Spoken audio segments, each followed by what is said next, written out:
2024. Can we please begin with a roll call? Amanda Skyer, Here. Kirsten Kellogg, Here. Gabriel Jalowski, Here. James Murphy, Here. Jeff Sheldon, Here. Kyle Waters. Here. May the record reflect Trent Swift and David Burke are not in attendance today. We now move on to approval of the agenda for tonight's meeting. Do you have any changes by staff to the agenda as presented in our packet?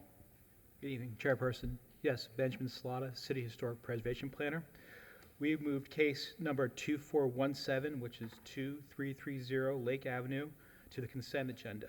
The applicant has agreed to all staff conditions, and this will allow the applicant, Mr. Kyle, not to recuse himself from any portion of this meeting tonight.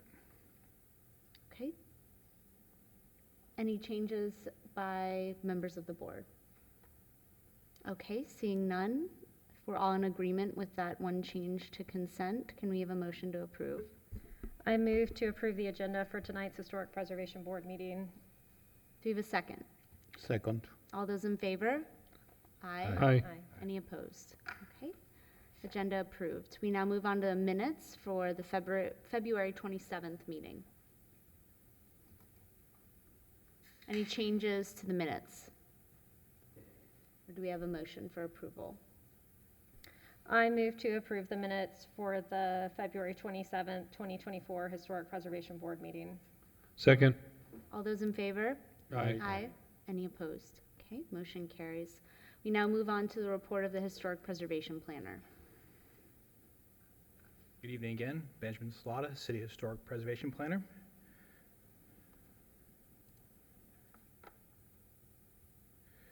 For starters, I'd like to welcome a new board member who's not finished his onboarding yet, but as a second alternate, we're going to introduce Mr. Gerald Buxton.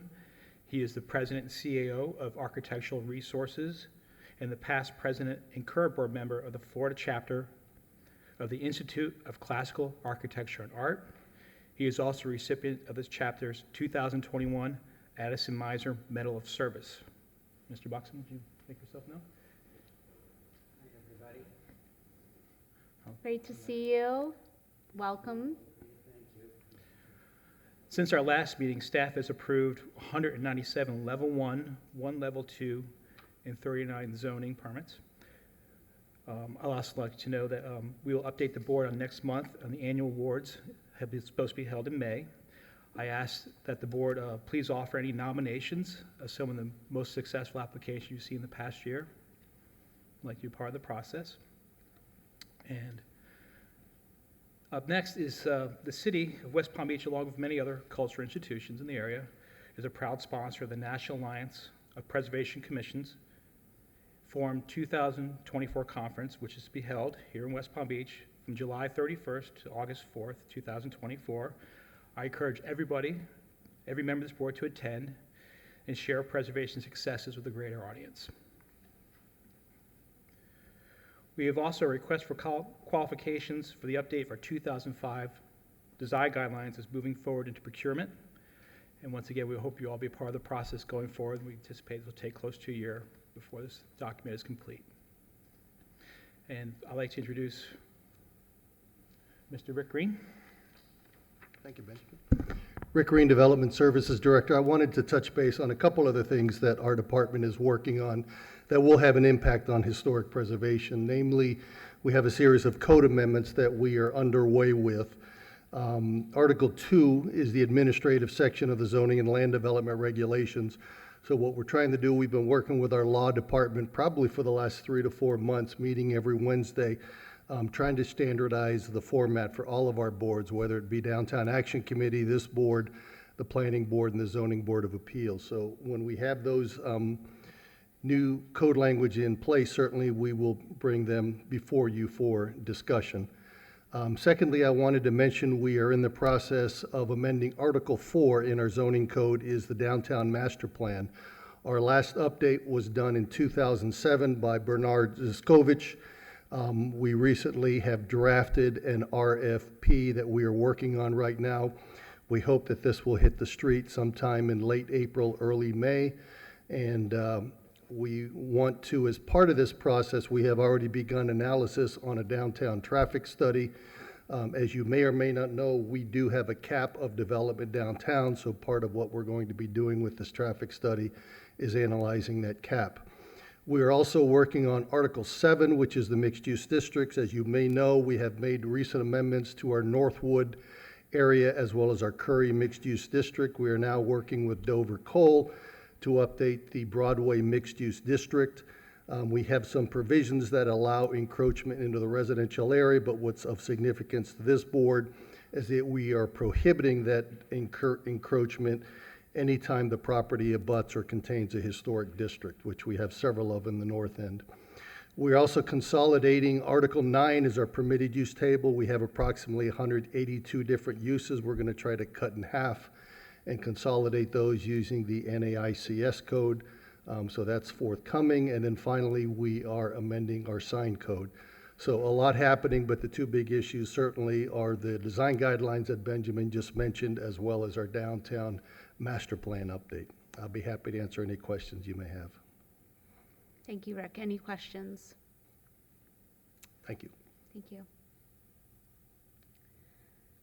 We now move on to remarks by the chairperson. The matters before us this evening are quasi-judicial in nature, which means we base our decisions on competent, substantial evidence that comes before us. We ask you to please keep that in mind when speaking. For each case on the agenda, the applicant will have an opportunity to make a presentation, which will be limited to 10 minutes per applicant, 15 minutes if there is a demolition involved. Following the applicant's presentation, the staff member will make a presentation of their staff report, and after that, we will open it up to public comment, which will be limited to 3 minutes per person. If you plan on speaking, there is a comment card that you need to fill out and bring up to the dais here. And after public comment, the applicant, if there is public comment, the applicant will have an opportunity for rebuttal. And after rebuttal, we'll go into executive decision and render our decision. To lead into this, we need to let you know if we've had any conversations outside of this meeting, and so we'll now declare any ex parte communications.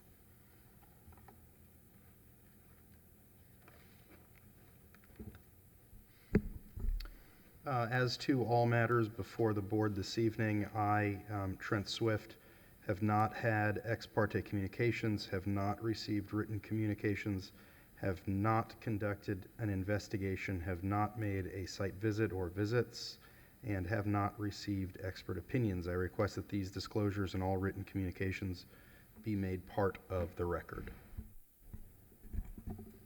As to all matters on tonight's March 26th Historic Preservation Board meeting, I, James Murphy, have not had ex parte communications. I have not received written communications. I have not conducted an investigation. I have not made a site visit. I have not received expert opinions. I request that these disclosures and all written communications be made part of the record.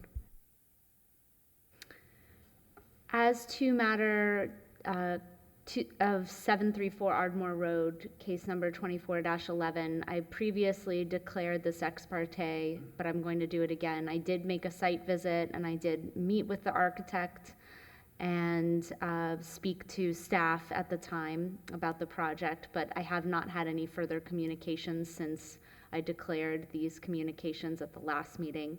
And as to all other matters on the agenda, I, Amanda Skyer, have not had ex parte communications, received written communications, conducted an investigation, made a site visit, nor received expert opinions, and I request these disclosures and all written communications be made part of the record.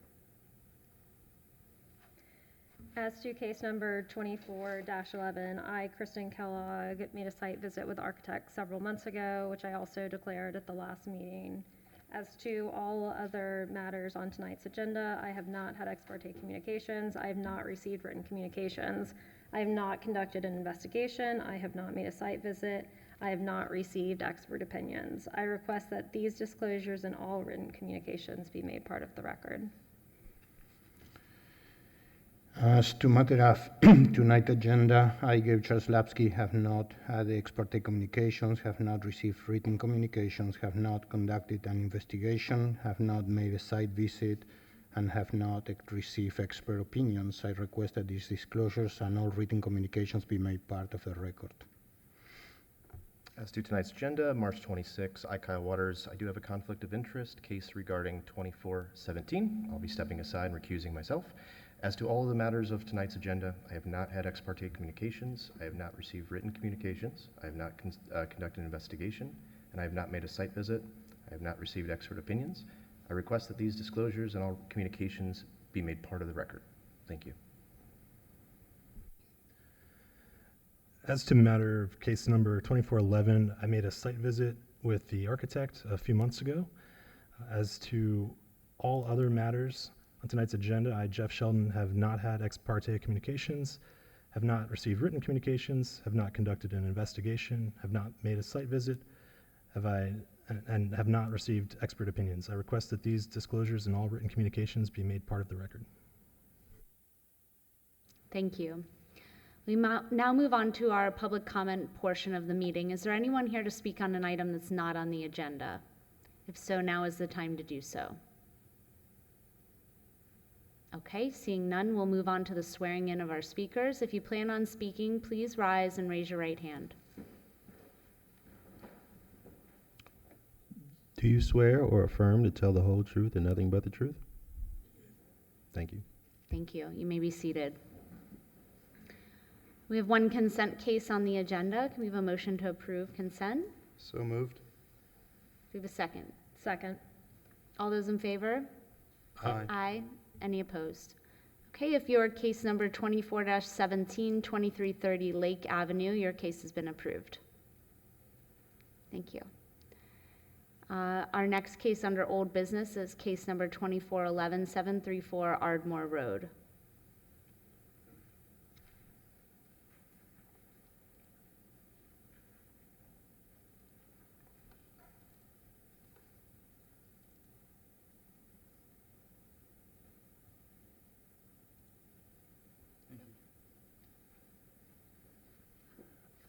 Good evening. For the record, David Lawrence with David Lawrence Architecture. I was here last month on this case. It was continued. The direction we received from the board was study the front elevation in terms of the windows above the former carport, and improve the massing on the west facade, and study and improve the massing on the accessory structure, where I think some of the directives we were given. So I'll just quickly go through this. Everybody remembers this from last month, I assume.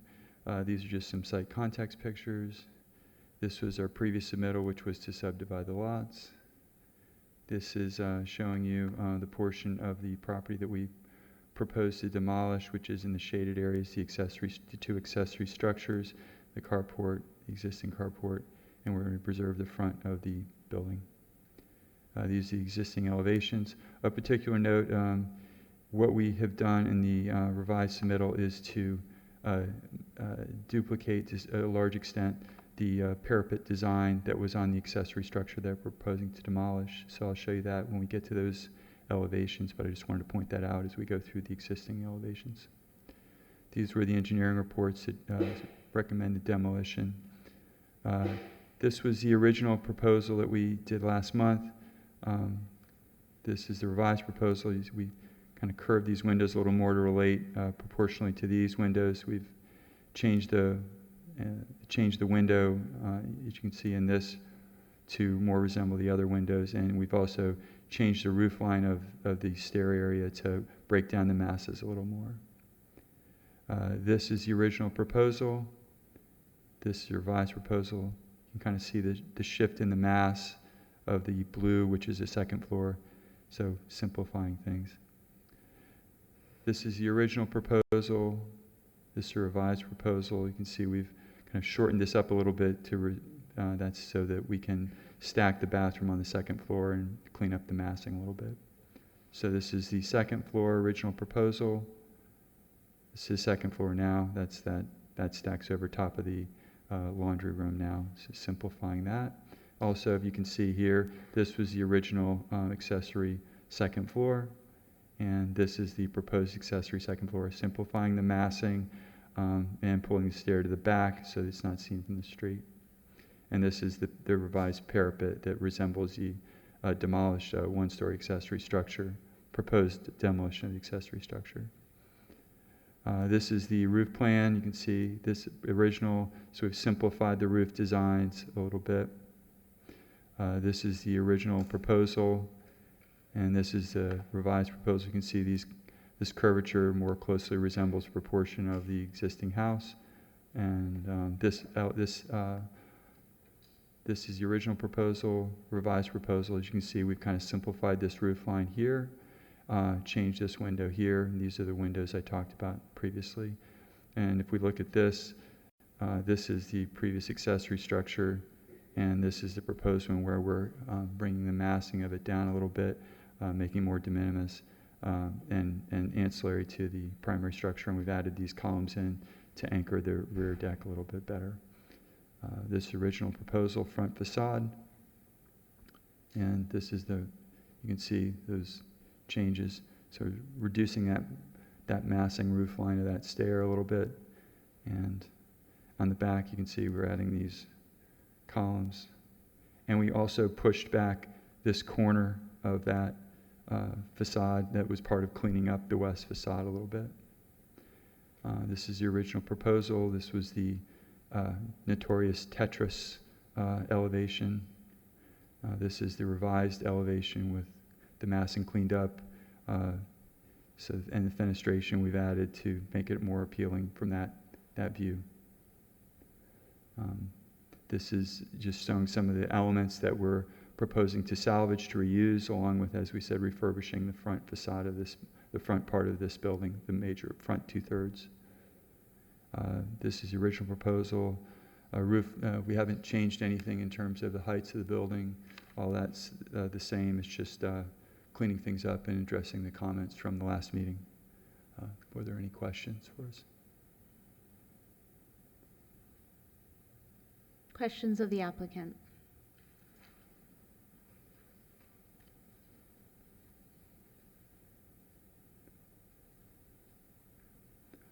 Oh, I forgot to mention one more thing. You guys did make some comments about the front wall, and we restudied that wall to kind of soften the edges of it and simplify it to make it look a little better.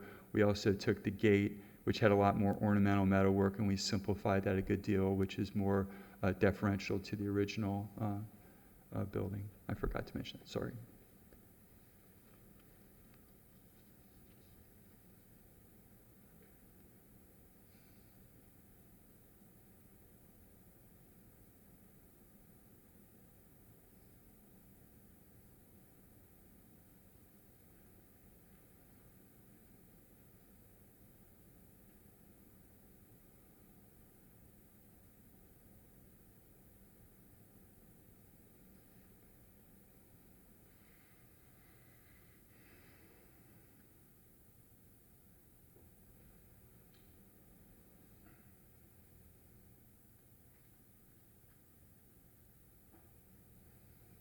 Any questions of the applicant? Thank you very much. Thank you.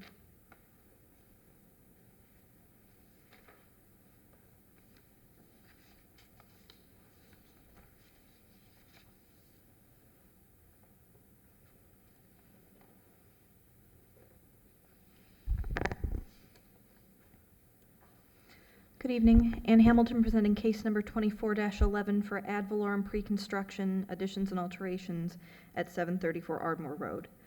The applicant has done a good job of detailing the changes that he's made in response to feedback, so I'll be brief. This property is in the Flamingo Park Historic District. You've seen this request several times for various things, demolition, now an addition. It was built in 1925. As you can see, it's in deteriorated shape. The request is to demolish a portion of the existing structure as well as the existing outbuildings on site, add an addition of approximately 3,017 square foot to the rear and west of the existing structure, construct a new accessory structure, and some window and door modifications and site work. Here are some more photos of the site. As you can see, the rear of the structure is in particularly bad shape, which is being proposed to be demolished. This is the proposed site plan that the applicant has submitted with the massing on the garage updated, particularly, as well as some massing on the main house.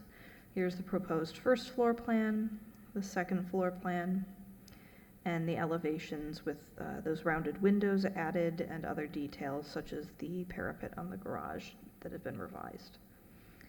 Here's the side and rear elevations, a roof plan, and some renderings. We believe that this meets all applicable codes and are recommending approval of the application as submitted. Thank you. Questions of staff?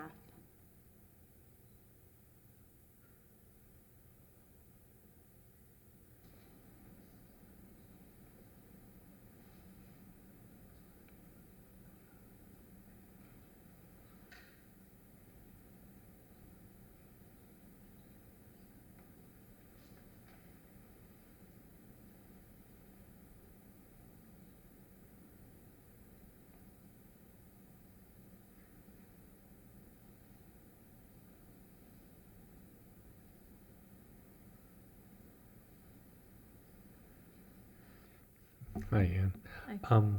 There's no available microfilm. I think we asked you that in last meeting or meeting before. Not that I've been able to find, no. And we do know that the accessory structure was original, that's being proposed to be demolished based on the exterior features and appearance. Based on all available evidence, yes, I think it shows up on Sanborn maps and green cards, so, certainly it dates at least to the 1950s. It's presumably of the same age.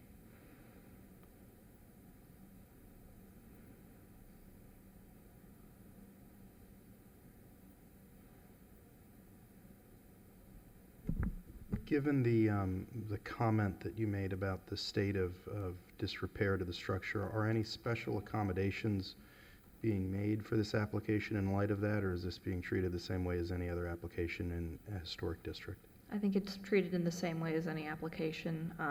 Certainly, we're mindful of the fact that there are features here that are deteriorated beyond repair, and appreciate certainly the effort to save a good portion of the historic building. So I certainly think that's how we treat any other applicant with the same request. Thank you. Just to follow up on that, the plans clearly show an area to be restored, not reconstructed. Yes. The front 2/3 of the house, say, would be a true restoration rather than reconstruction.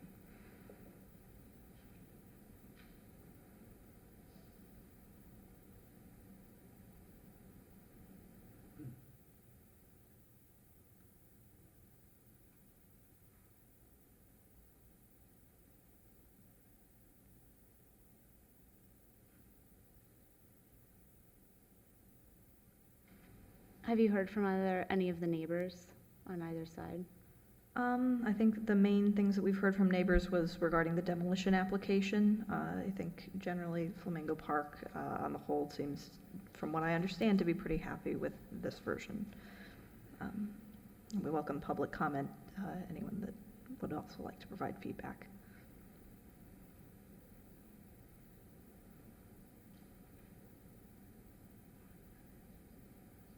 Any further questions of staff? Okay, thank you. Thanks. Do we have any public comment on this project? Yes, sir.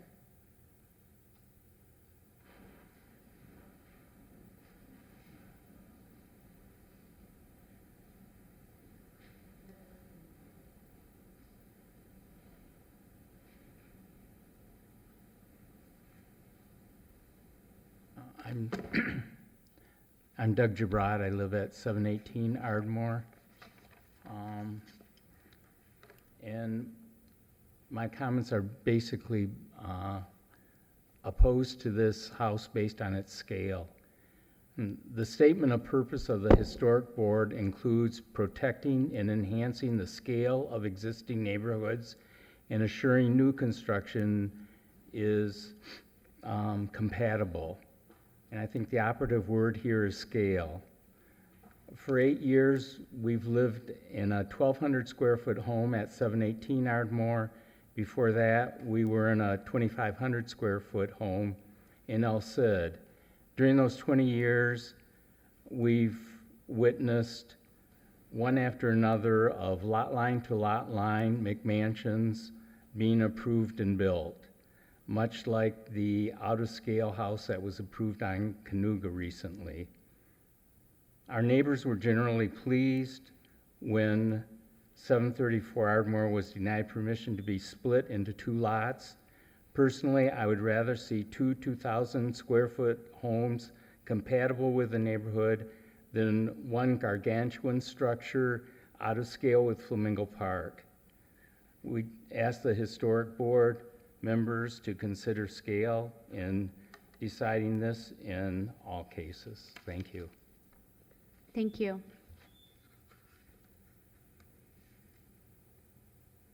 Any further public comment?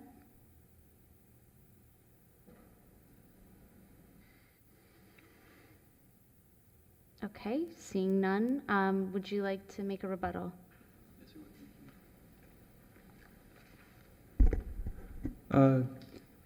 We very much did consider scale when we did this design, and I think that I did not mention the efforts we went to in this presentation because we were just primarily addressing the items that we had changed.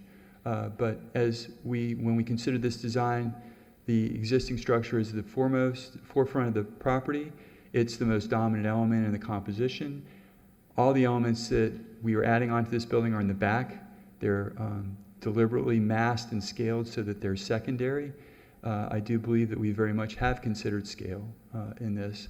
From what I understand, the preponderance of the neighbors, when we initially came to you with the idea of creating 2 separate buildings, a preponderance of the neighbors, from what I understand, were not in favor of 2 buildings. I also believe that in our neighborhood presentation we made that that there wasn't a single person in that audience that I recall that was dissatisfied with the design, the massing. We've stepped the building down the hill to make the existing historic structure the most important element. It is the front door. It is the centerpiece of this design. So we would respectfully disagree with the comment that about scale. We think that we have tried to be as sensitive as possible with respect to scale. Thank you. Thank you. Do you mind, I don't think we have in our packet the streetscape. Oh. If you wouldn't mind putting that back up. Sure. I don't know where that is on here. Oh, is it queued up in the PowerPoint? Okay, thank you.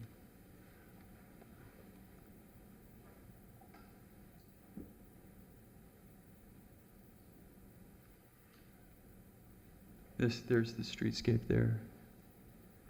But, I mean, elevations are, they're somewhat deceptive because, I mean, everything is shown in the same plane in elevation, and reality isn't that way. A perspective is far more telling, and, you know, all the elements that we have are back, you know. So all these pieces that you see on this side are deliberately stepped back to respect the fact that this is the most important element. And I think that this perspective is the one that I think tells the story of the fact that this is the dominant element in the composition. Even when you look at it from this standpoint, you can see that the original massing of the original house is what's leading the design, and that was deliberate on our part. Can you put the streetscape back up? Sure. I just had a question. Sure.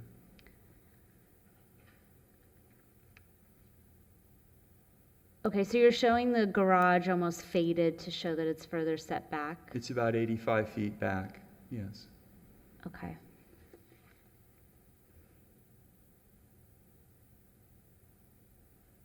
Okay, thank you. So we'll go into executive session.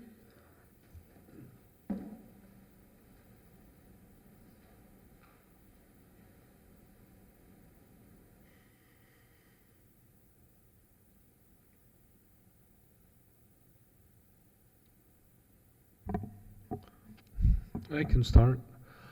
I think that the overall simplification of the massing has really been improved. in this iteration from the prior.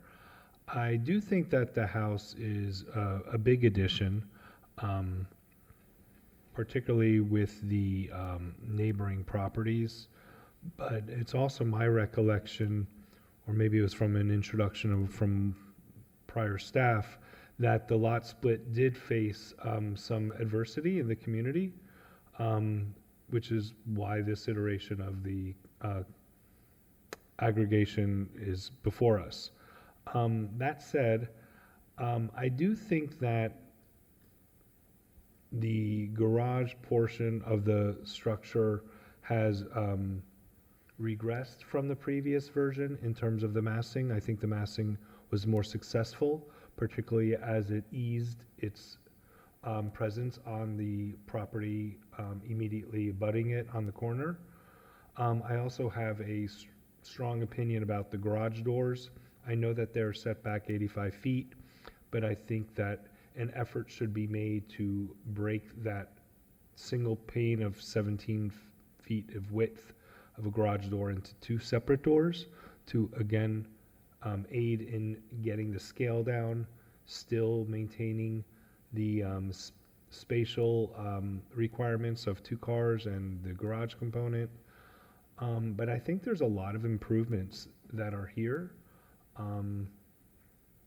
from what we have originally seen. And of course, I'm very relieved that the original house is being restored from what we previously came before us as complete demolition.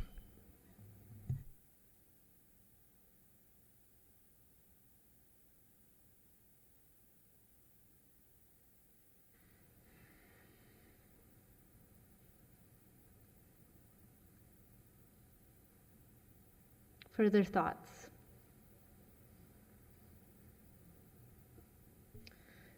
We did have a litany of comments last time, and I really appreciate that you've come back to us with a revised proposal that took all of those comments to heart, that you really did, I think, work hard to satisfy our comments from last time, and I appreciate those efforts.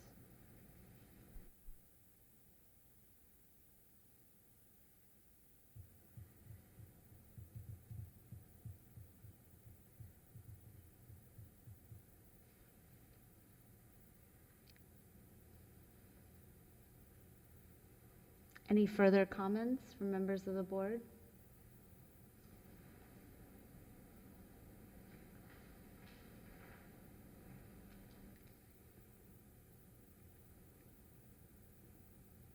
Well, I think everything you said was very well stated, James. I agree that it's come very far. We really appreciate you working with us, and obviously this is a much better outcome than what could have happened had you chosen to pursue moving forward with demolition, and I'm glad you were able to bring your client around to retaining as much of the structure as possible. I do agree, when I was reviewing the plans, what really struck me was how you resolved our comments about the garage, and I agree that I think it's gone the opposite direction from what needs to happen in order to provide relief to the property to the west. And, we are with this application as proposed, potentially approving demolition of a contributing accessory structure. And so I think there needs to be some trade-offs here. And, ideally, the garage should perhaps be 1 story, and that would provide the relief that's really needed to the neighbor, and I think help balance the massing by concentrating it in the center of the lot so it doesn't have so much of an impact. So that's what I would like to see. I don't know if there needs to be more of a compromise. I don't know how everybody else on the board feels about that, but I do think that, especially when we're looking at new construction, as the gentleman who spoke, who's a neighbor, I think that scale is so important. And we definitely need to keep in mind the building immediately to the west, and I know I'm putting you on the spot. Do we know if that's contributing or not, the house to the west there? Give me 2 seconds and I can get you an answer. Okay, thank you.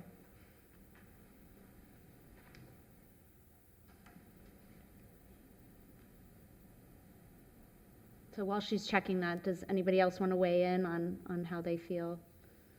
That would be something they'd be willing to support, or we can put it to a motion and see how it falls.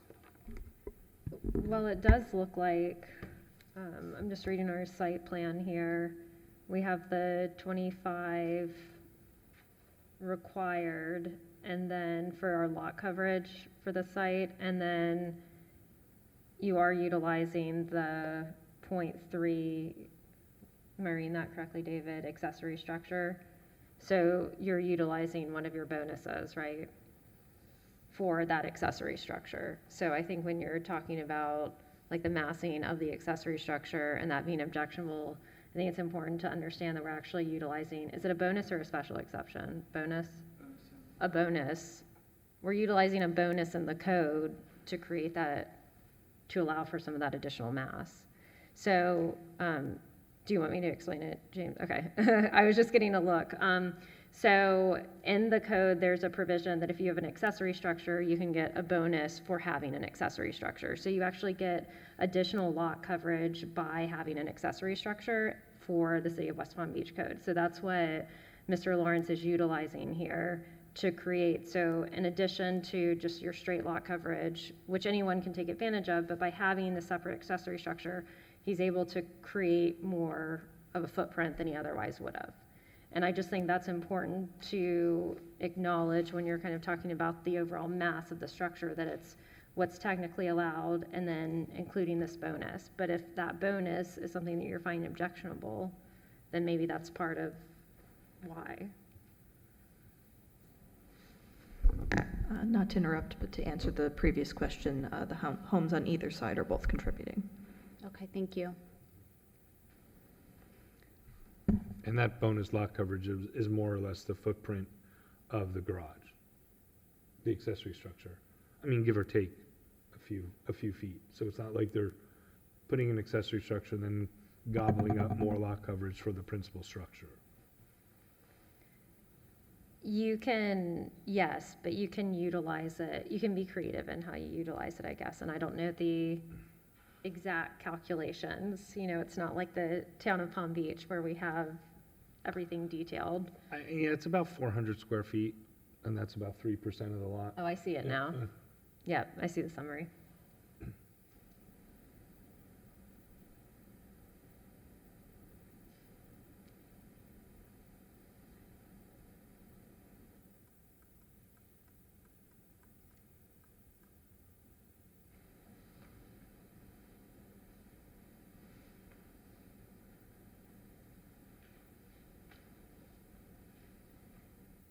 Well, I think even though it's a bonus that's allowed by code, doesn't mean, unless Melissa tells me otherwise, that we have to approve it, especially in light of the fact that we would have to approve the demolition of the existing garage. But it's not technically the lot coverage that we're finding objectionable, right? It's the second floor that's on that lot coverage. It just, even though it's set back, it makes the building appear even longer. And I think especially because the change in grade as, you know, the street elevation changes, it makes it feel even more massive and imposing on that neighboring property.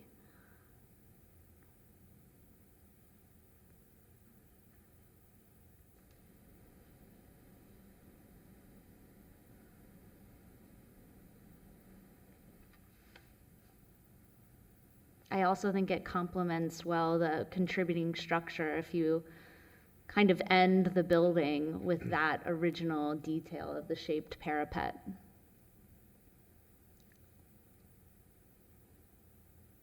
But I also agree with you breaking up the garage doors, especially because historically this did not have a street-facing garage. So do we feel comfortable with conditions of approval? Okay.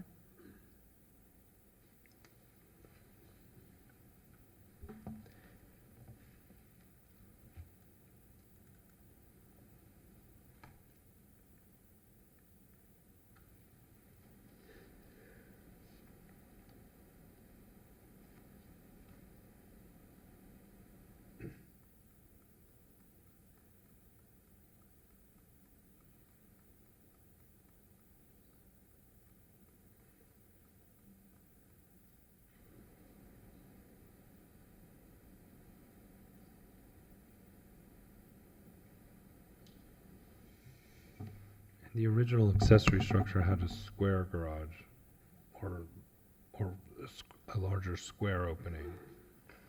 So I don't really know how that would be handled as two openings. I guess they could work with staff if they should be two arched or two square. And I'm not sure, David, if the proportion is precise about that parapet that's on the existing structure. I don't know if it looks wrong because of the second floor addition.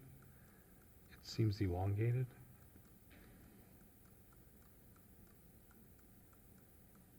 And anyway.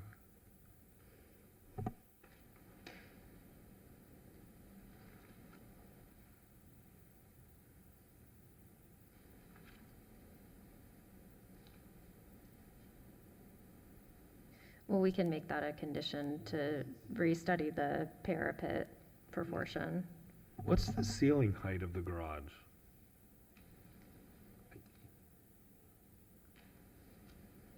Grade?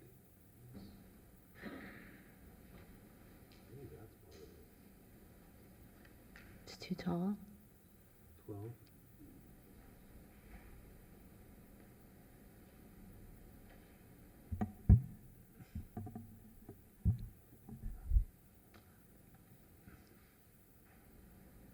N- 9 feet.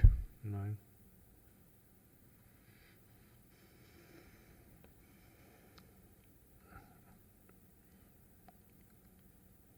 I don't think their finished floor is measured. I think their measuring point is higher, though, than the grade of the garage.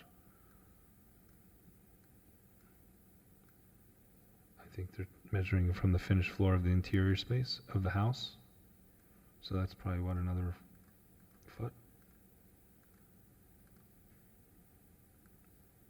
Am I wrong?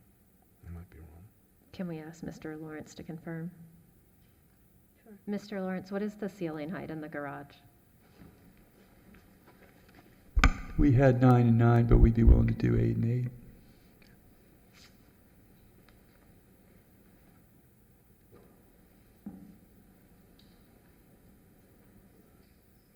Thank you.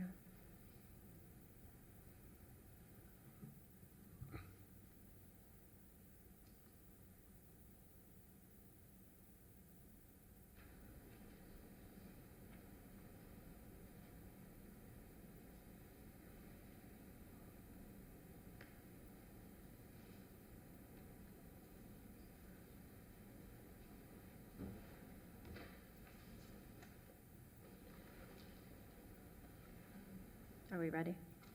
I think so. Do we need 2 motions because of the demolition of the accessory structure?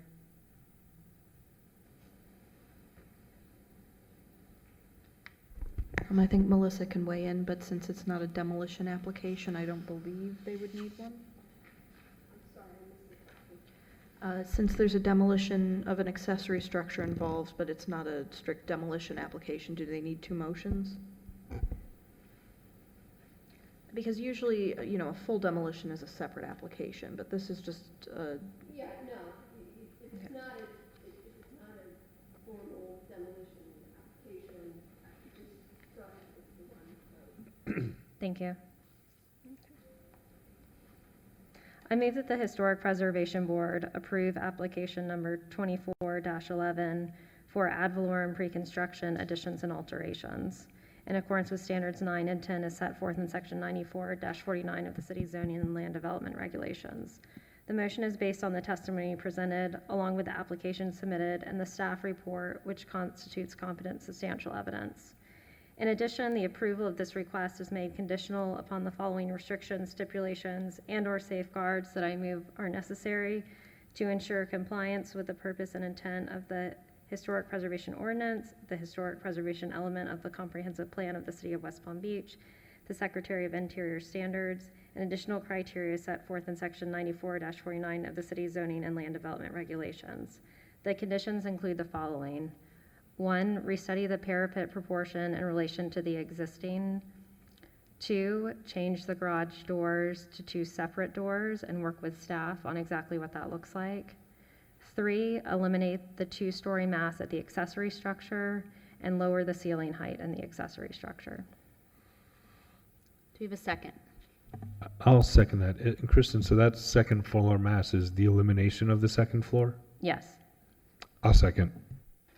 All those in favor? Aye. Aye. Any opposed? Okay, motion carries. Your project is approved. Thank you. Our next case is case number 24-16, 739 Flamingo Road.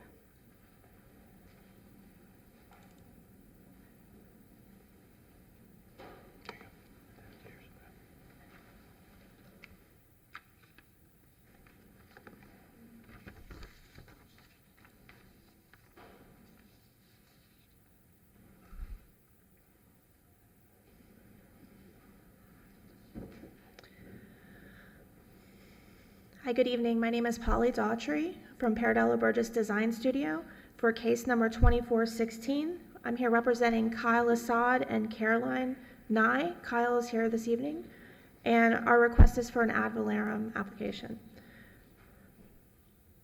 So in general, this is a overhead view.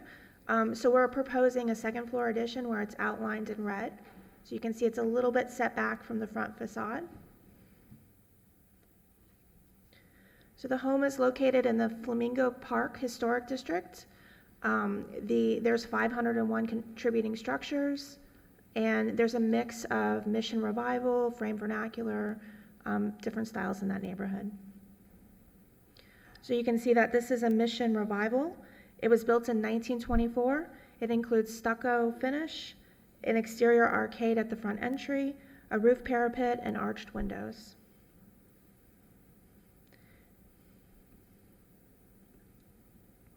These are existing photos. These were in your application. You can see there's a carport to the side. You can see that it's a 2-story towards the center and 1-story with flat roof areas. So this is just a simplified site plan. It is in yellow, you can see that the existing is 1,962 square feet with the primary structure and the guest house. Both are contributing historic. And then we are proposing, shown in green, that second floor area, which is 281 square feet. And this is for a master suite addition. This is the site plan. We do meet the setback requirements. We meet the FAR requirements and lot coverage with the addition. This is the existing first and second floor plan. The first floor has generally a living room, family room. You can see the covered porch on the front. You can see the carport to the right side. And then the second floor, shown on the left, shows that 2 bedrooms on the upper floor. You can see the roof decks to each side. This is the demolition plan. So we're proposing no demolition on the first floor. We are proposing demolition on the second floor. You can see between the roof deck on the left and that bedroom, on the front bedroom, you can see we're proposing to take a portion of the wall between the finished floor and the underside of the roof joist to accommodate the new addition. This is the proposed floor plan. So on the second floor, you can see we've added a balcony at the front. We've added a bedroom, closet, and bathroom, and then a balcony at the rear.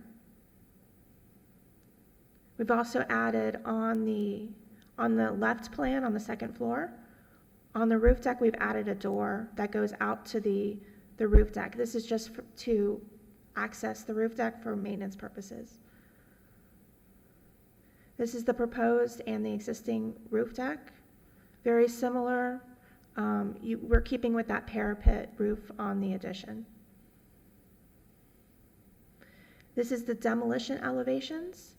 So on the south elevation, which is your front view, we're really not showing any kind of demolition. On the bottom view, the east elevation, you can see where we're proposing to remove a window on the second floor and then a little bit to add a door. This is the north elevation at the top. Really, you can't really see any demolition there. And then at the bottom, you can see where we're taking out a portion of the wall to accommodate the addition on the second floor. These are proposed and existing elevations. So on the south elevation on the front, on the left, you can see that we're proposing that balcony on the left side. So on the staff report, one of the conditions for approval, they were recommending that we do change out the railing to something that's more complementary towards this style, which we are in full support of that change. And then on that front elevation, you can see we are proposing French doors out of the master suite to that balcony. On the north elevation, on the rear, you can see again the balcony, you can see an added window, and you can see the added French door. This is the east elevation. Not many changes except for that door in replacement of the window. The west elevation, you can see the second floor that we've added and that balcony. We've tried to replicate the type of windows that are there, the 6/1, keeping in that style. That's it. So thank you. We look forward to any comments or questions. Thank you. Questions of the applicant?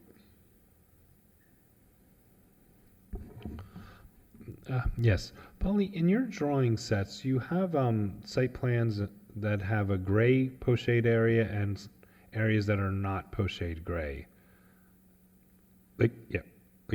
Is there something to distinguish? So the gray is existing, not to be touched.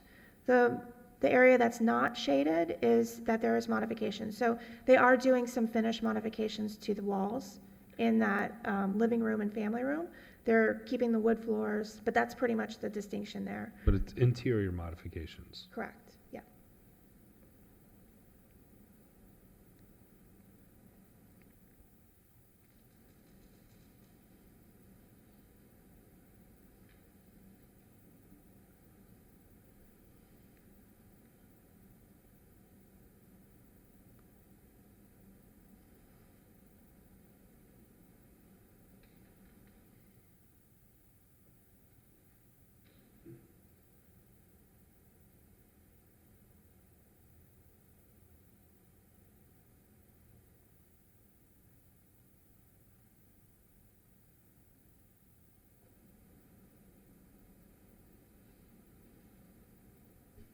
You have the new second floor mass at 3'8". At least that's the dimension that's called out. I see that there's a little bit more of that front, I think, parapet wall right there.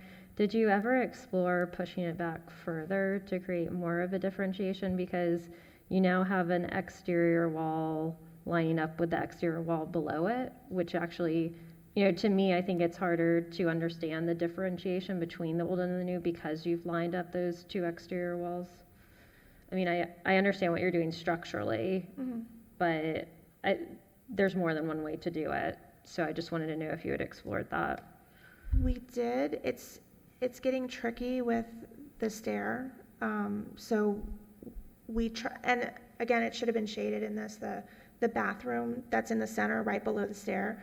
We're actually not touching that either. We tried to not touch as much as possible, and that connection was starting to get difficult when we would push it back. And mainly we just aligned it because of the structure. What makes it difficult? Because I see you're coming up the stairs and then you're just trying to get into the owner's suite. Yeah, the corridor. It was mainly the structure because we need to drop steel down into the structure to support the second floor. So it was mainly to align it in that location. But if you pushed it further back, you can still support the structure. You can still put columns in the wall. You just have to modify your design. Yeah.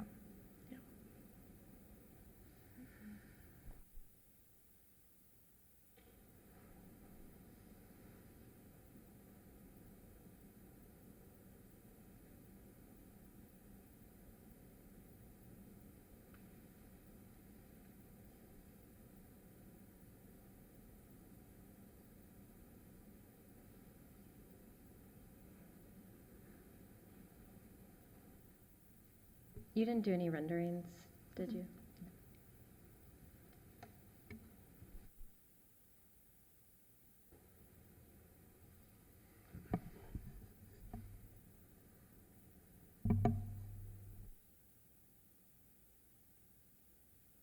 What is the ceiling height on the second floor in the addition? That's 8 feet. 8 feet?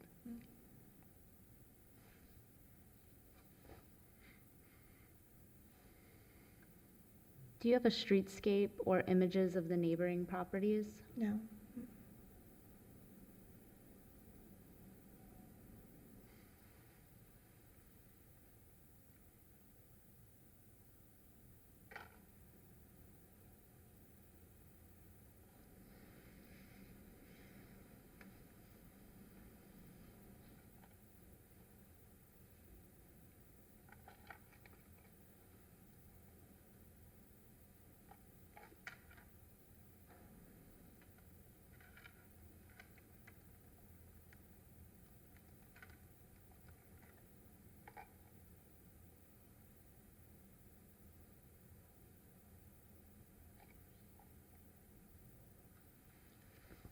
What is the material of the new windows?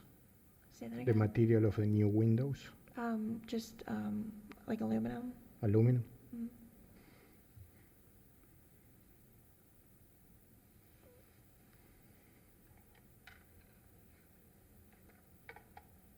And this application doesn't include replacement of the other ones.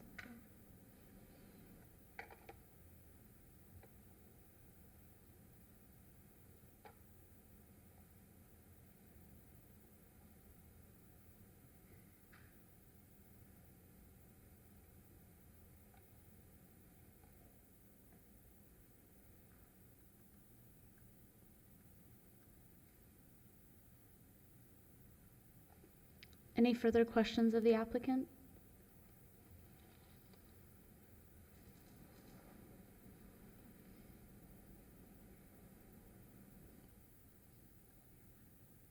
Okay, thank you. Thanks.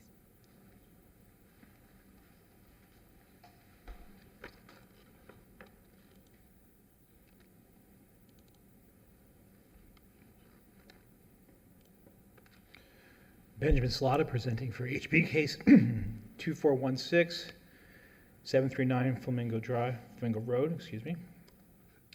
Once again, a lot of these are repetitive from the applicant's presentation, but there's the aerial view. A wonderful view of the side of the house. Photos of the residents from all areas. The request is for the 281 square foot second story addition, the primary residence and general site work. Once again, this is existing and proposed second floor plan.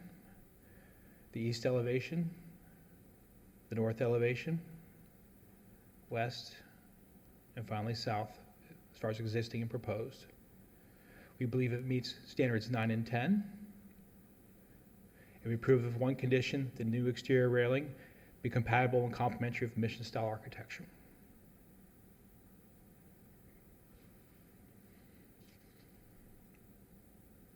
Any questions of staff?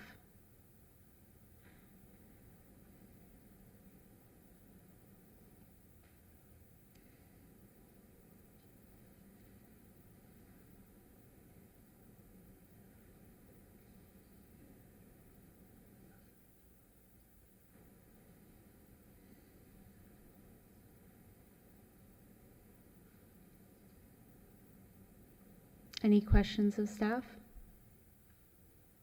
Okay, thank you. Do you have any public comment? I have one card. I didn't know if it was just being submitted. Oh, I do not wish to speak. Answer my own question. But it is a card of support from Barbara Brubaker, who is a neighbor, saying that she supports the presented addition to 739 Flamingo Drive. Any further public comment? Okay. Go into executive session.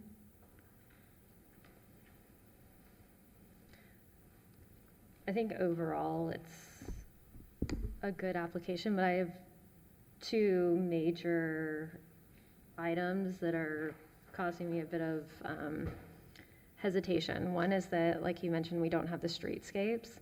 And so when we're adding a second story mass to what is a predominantly one story house, except for, the 2 bedrooms upstairs, not including the accessory structure. But I think that we have to have the streetscapes to be able to make a decision about changing the massing.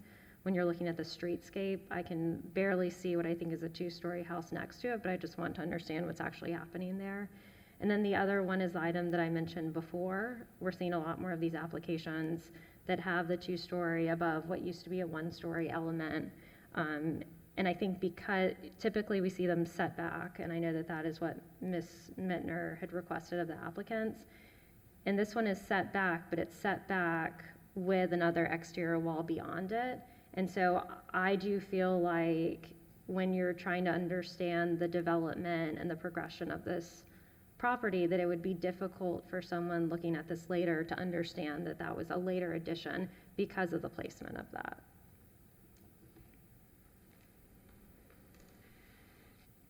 I totally agree with these comments. I also had the same issue.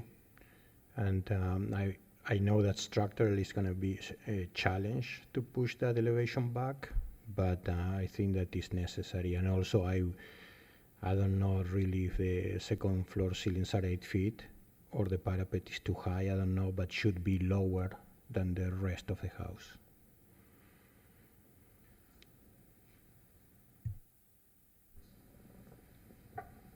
I do remember that Ms. Mittner had requested that when these were done, that there was a change in the height as well, like you're mentioning. I think that would alleviate my concerns about the balcony railing, because it's, as proposed, is so close to the facade. It takes away from that simplicity and that profile. And I think that simplicity and that profile is a well-made point, because if you go through Prospect Park, Southland Park, and even parts of Flamingo Park, you see a lot of houses in this style, and I suspect that over the next 5-10 years or so, as just population grows and people are faced with either outgrowing their house or expanding their house, in this style, this is an application we'll probably see quite commonly in front of us. And so I think it's something that perhaps we're mindful of now to set a precedent going forward. I'm certainly sympathetic to the applicant. I'm in a situation with a very similar house in my neighborhood where we're contemplating how best to do the addition. But I also know that if we come in with something that we're a little hesitant toward, it opens the floodgates in the future.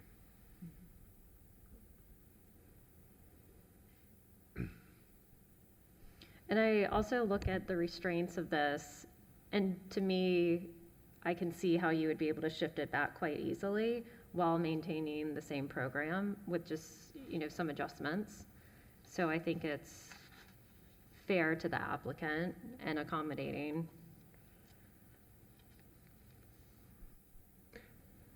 I have a little nugget on this one. Everyone's valid points, and we definitely need to project in the future. Trent made a very valid point. The little piece that's just bothering me is you're highlighting such a really cool feature, which is the balcony on the second floor. It's just the egress. I mean, you're opening the door and you see the toilet right in front of you. Maybe just a repositioning of that one could be advised, but it's a great feature.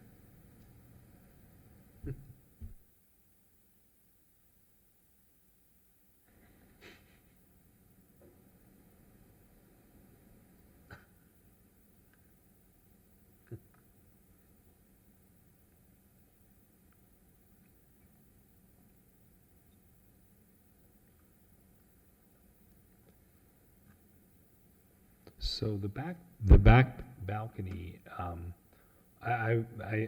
Kristen, thank you for bringing up the massing. I didn't really see it in terms of the not recessed enough. I picked up on the ceiling height needed to be lowered to distinguish itself. But if there's a lot of playroom in the back with 14 feet 11 for a rear balcony access past the toilet on the second floor, what do you think would be enough of a step back? 10 feet? Because they can give up 7 feet in that back balcony. In terms of the streetscape, I don't want to dismiss that comment. if it's a requirement of the submittal, then it needs to be included. I just did a quick Google view to confirm that that is a two-story, looks contributing building to the east-west. And to the east looks like a non-contributing structure that kind of not pertinent to this application. So I'd be comfortable with approving the massing, but lowered and finding a satisfactory amount pushed back. And the roof height stepped back, lowered enough to distinguish it. I don't know if that's 2 feet, 1.5 feet. So the streetscape is not a requirement of an addition just for new, just so you know.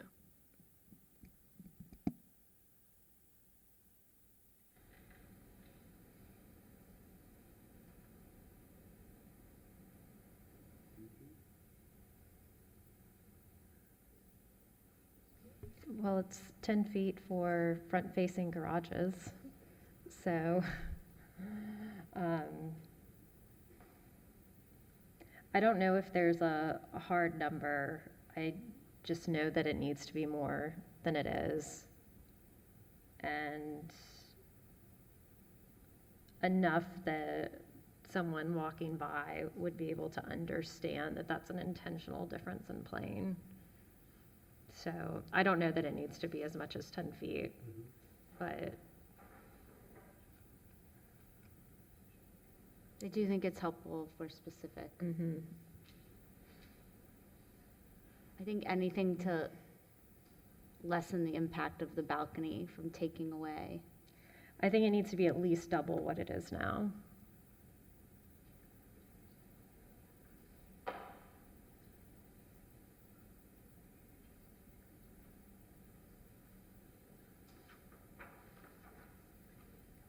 But I also think it's worth the applicant studying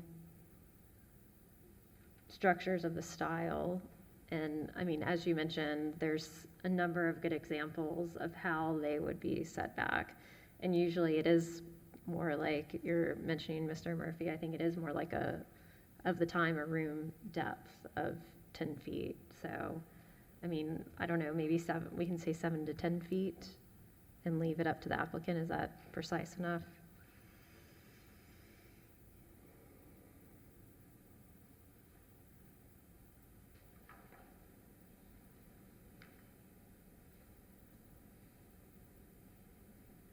And I think the ceiling height is currently 10 feet.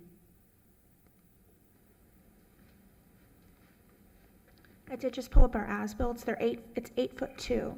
And so if we come down another 2 feet, we're at 6'2", which is you can't habitat it. You can't be in it. So that's my biggest concern is I understand pulling it down. We could pull it down a couple inches, but I don't think that's going to achieve what you're looking for. Polly, while you're up here, I do think, am I missing sections?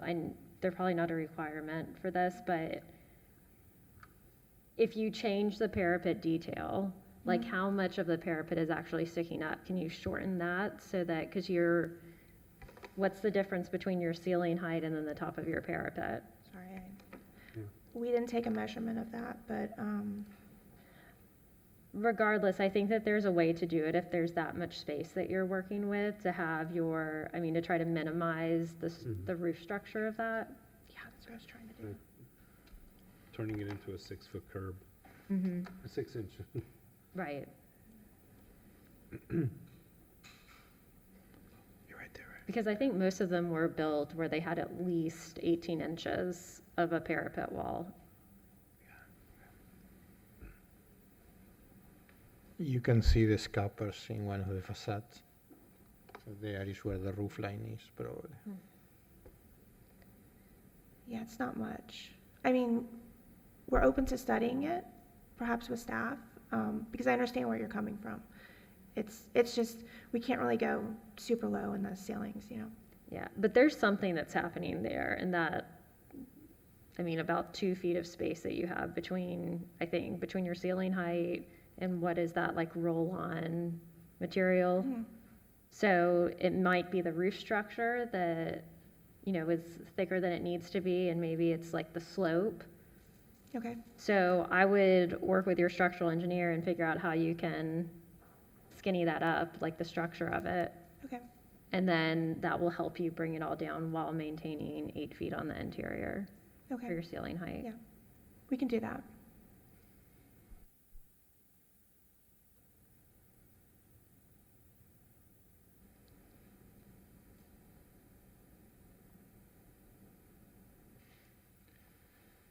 By the way, in the west elevation, you have a downspout with a collector head that should not be there anymore.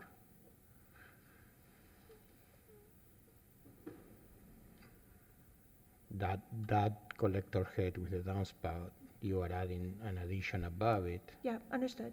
Thank you.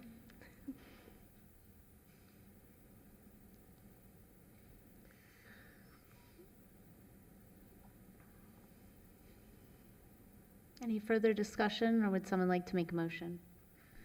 I think I might be missing a condition. We have the one from staff, we have the parapet being lowered, we have pushing the mast back 7 to 10 feet. Was there an extra one in there? I think that was That's everything. it? Okay.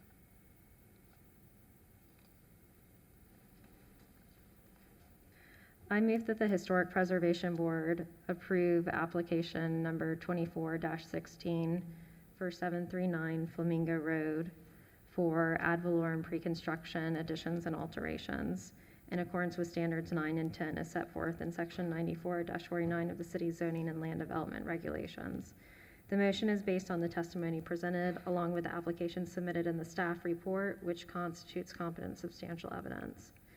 In addition, the approval of this request is made conditional upon the following restrictions, stipulations, and/or safeguards that I move are necessary to ensure compliance with the purpose and intent of the Historic Preservation Ordinance, the Historic Preservation element of the Comprehensive Plan of the City of West Palm Beach, the Secretary of Interior Standards for Rehabilitation, specifically Standards 9 and 10, and the additional criteria set forth in Section 94-49 of the City's Zoning and Land Development Regulations. The conditions include the following. 1, new railing to be compatible with the mission style. 2, the parapet shall be lowered on the addition a minimum of 6 inches. And 3, push back the second floor addition 7 to 10 feet from the front face of that facade. Second. All those in favor? Aye. Any opposed? Okay, motion carries, project approved. Thank you.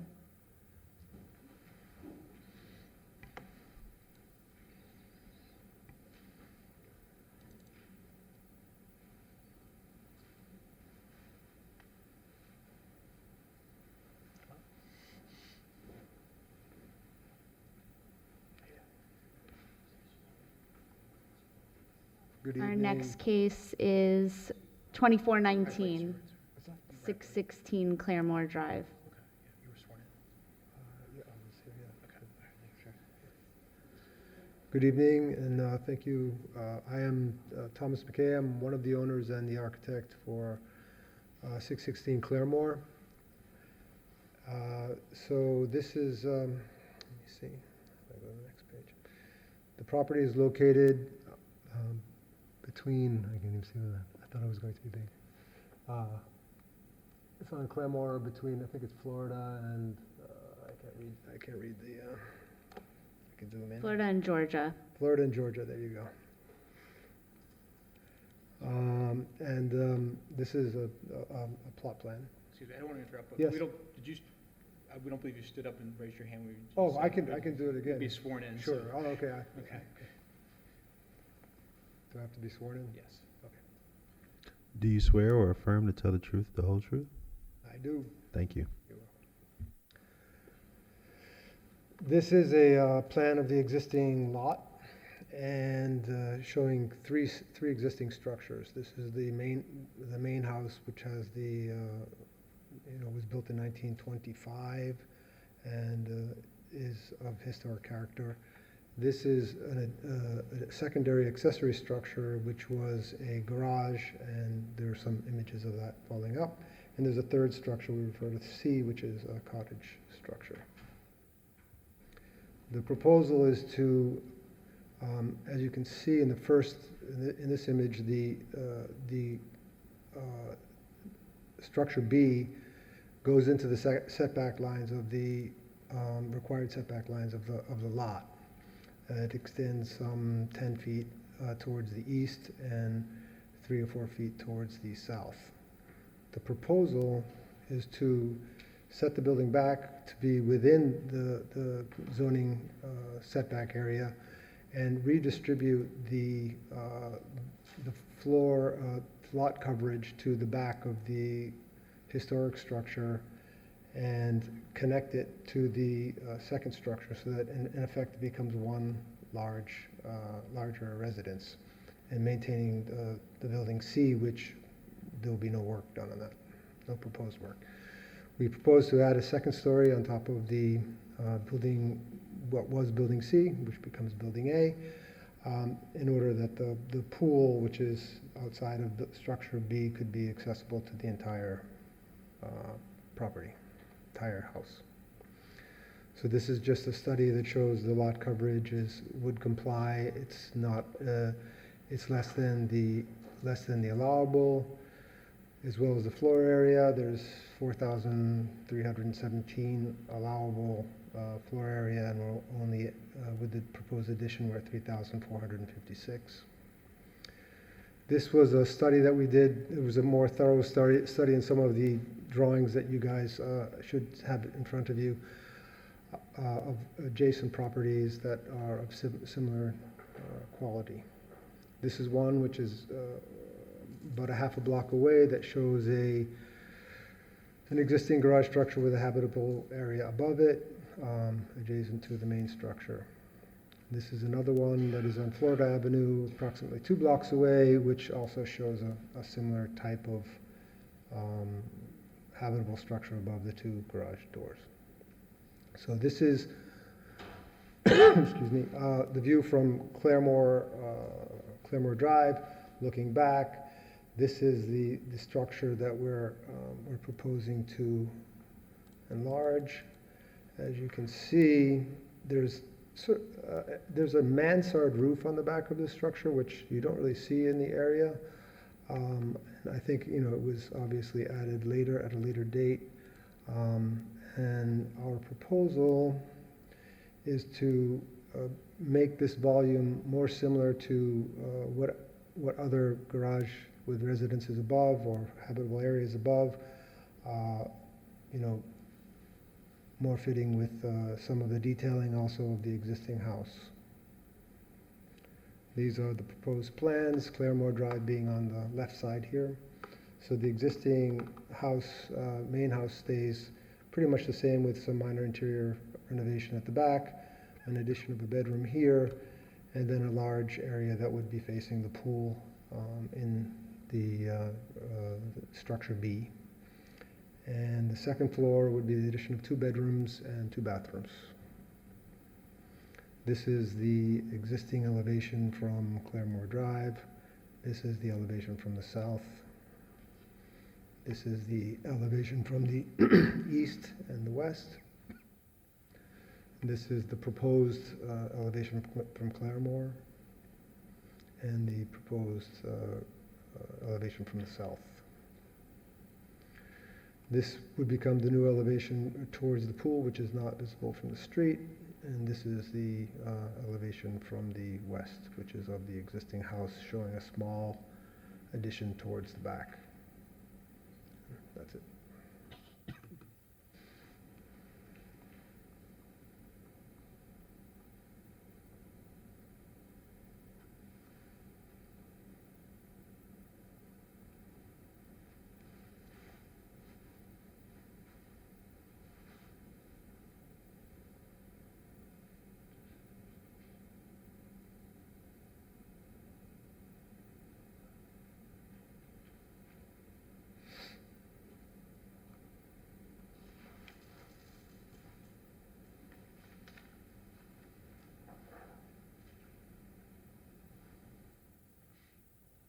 Questions?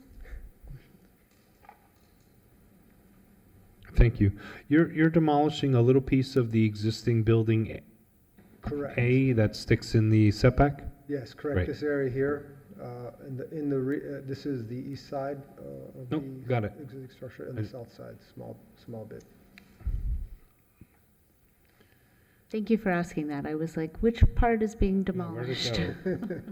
It's just the L, let's call it the L of that structure. Are the garage doors original?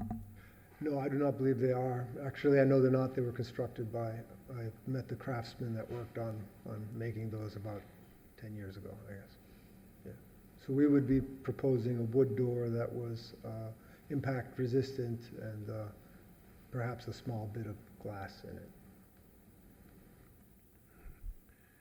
But that little hinge is the only part of building B that you're demolishing, right? Correct. I can tell. Okay, great, thanks. That's it. You know that staff is recommending approval with 4 conditions. Have you read the conditions? Yeah, I thought they were fairly minor, but you can read, if you want to remind me, I can. The first one is the roof tile must be true barrel tile, Yes, that's not a problem. and the windows must be white with clear glass and no Yes, low. we've worked with companies previously that aluminum and white aluminum windows impact resistant as well, yeah. And the decorative outlookers must be wood and not a composite or high density foam molding material. That is how we would do it, yes. And the new exterior railing is to be comparable and complementary with mission style architecture. We are willing to take direction. Thank you.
Any further questions of the applicant? I have a quick one. What is the height of the garage doors in the proposed? Presently, they're about 8 feet. Sir, do you mind coming to the microphone? Yes, they're about 8 feet tall, within an inch or so.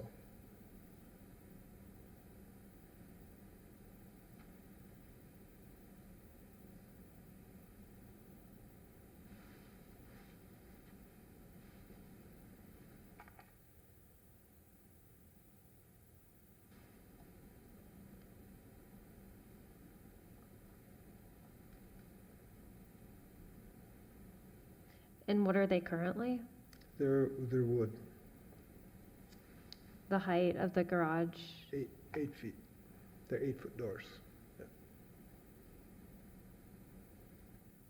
There's definitely a change in height between your front elevation existing the drawing and proposed. This, So if I just kind of pull a line over and I'm taking It's- your grouping of 3 windows to the It's- right. it's a sketch, so the height of No, doors. sorry, your 2D drawings. Oh, the 2D So I'm looking at A202.00, and then the other one that corresponds with the existing A200.00. let me zoom in on that. The intent is to keep the doors exactly the same height.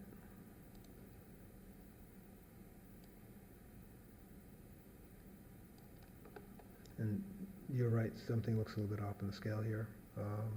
But the intent is for them to be the same height as 8 feet. I think this probably shows up in the sections.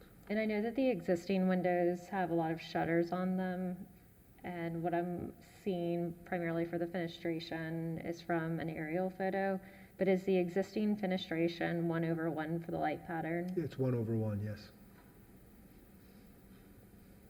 Thank you.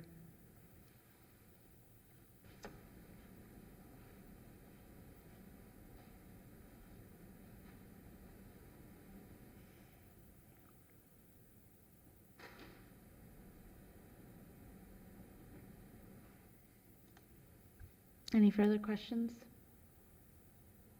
Okay, thank you. Now move on to the staff report.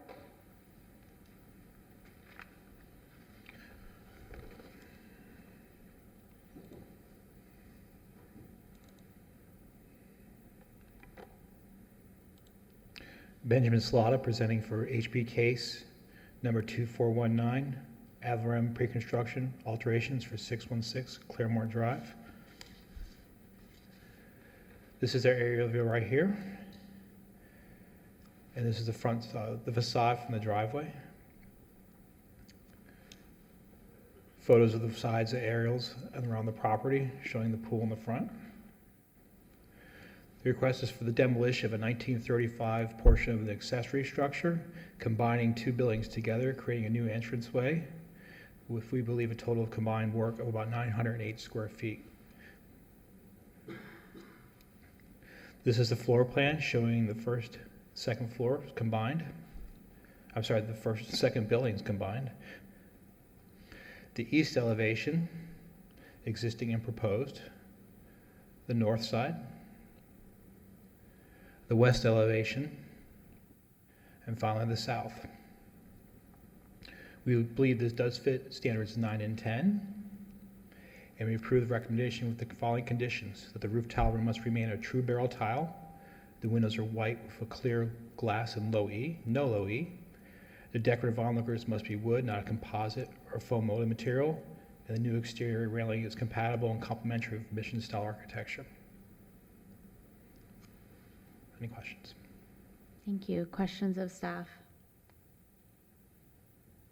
Could you go back to your elevations that had the existing and proposed and just click through them a little bit slower? It was very helpful to be able to see them set up like that.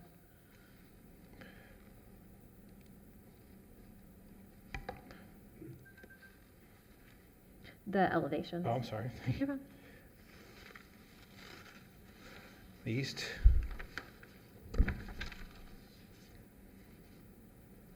The north. West and south.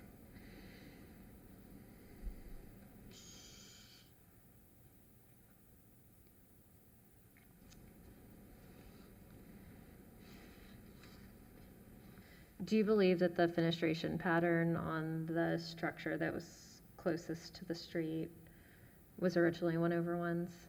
I believe so. We look back at this, there's a lot of non-conforming to this property. It was once obviously 3 separate units and over in the setbacks, but this combination will reduce a lot of non-conforming in this lot. Thank you. Which one is the west elevation? Is the left?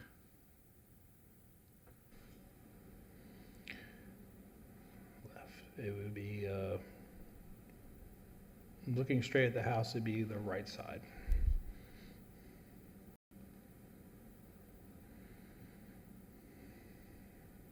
I can't really identify it. It's, So if we go, and if I can't identify, probably nobody else can. I'm sorry, Steve.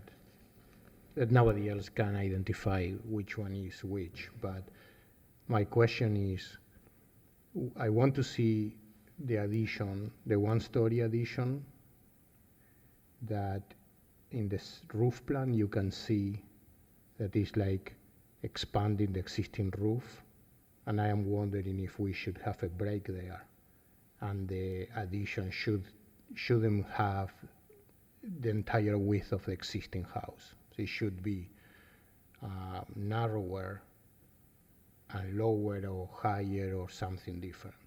I thought about it, looked at it real hard, but it's set back so far on the property, you almost have to get on the middle of the driveway to see the second building in the back. Okay. I literally had to walk towards this man's front door to even I get see. a picture of it. It's really obscured from the street. I see what you mean. Thank you.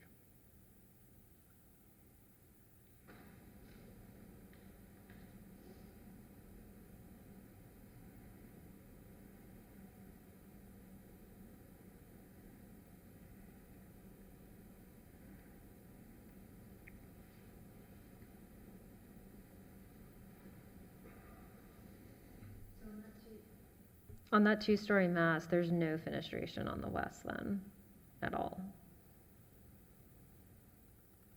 Not that I can see.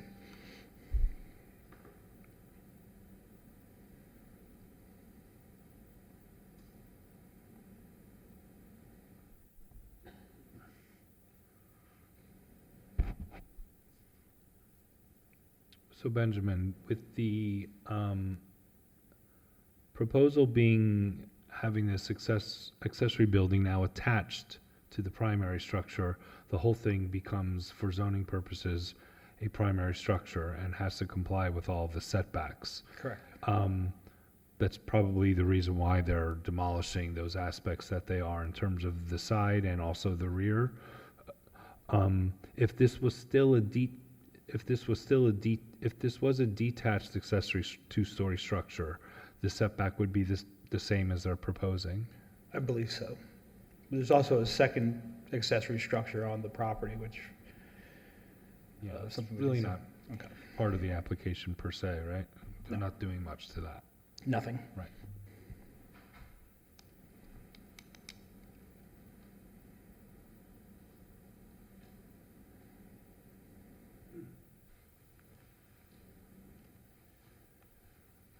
Benjamin, I have a question.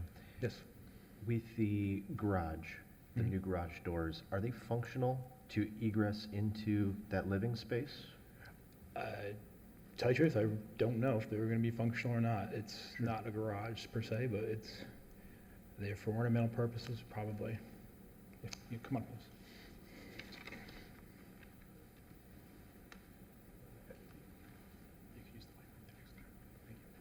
Hi, yes, the intention is that they would be actually operable doors.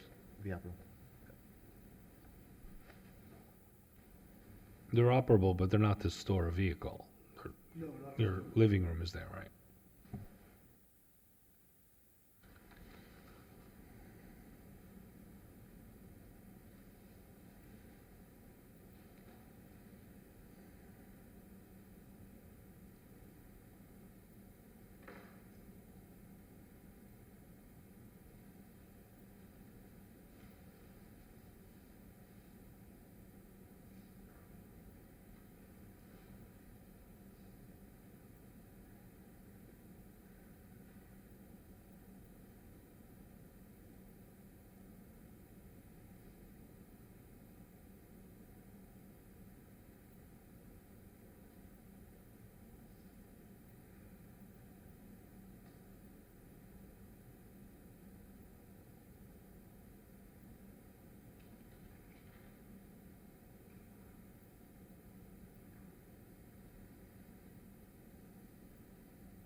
And then there's sliding glass doors facing the pool. I don't believe so.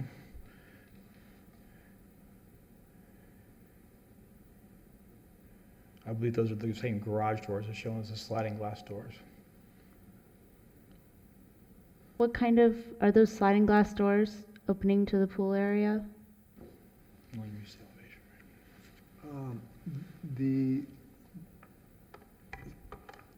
These we were hoping to be sliding, and these were going to be hinged, and these were going to be sliding. So a mixture of both, but it's not really that significant to us if you prefer them one way or the other. It just seemed more functional for them to be sliding. I think we'd want to see French doors. You would be amenable to that?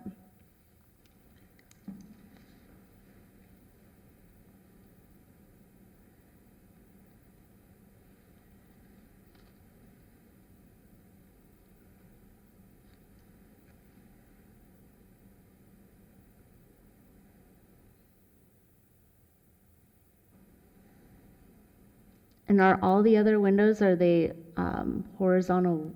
Are there horizontal rollers anywhere? I thought I saw somewhere that looked like it might be a horizontal roller. Or are they all like sash windows? They're all double hung windows, as in the existing residence, the existing historic main house.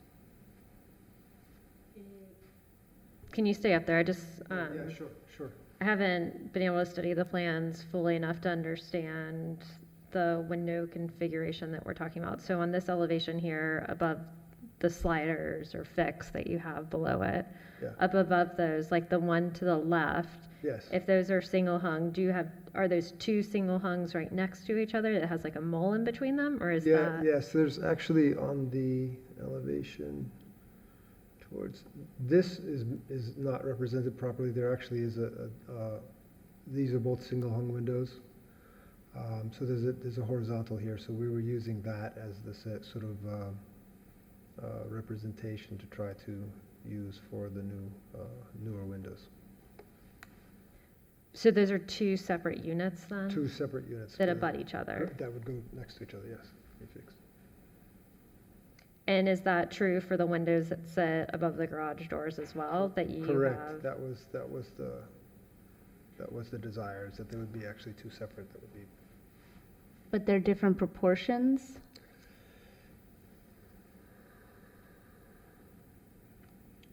We lined things up with the lower side.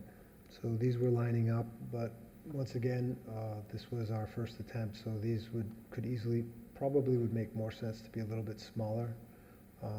It's just our nature to kind of line things up with below.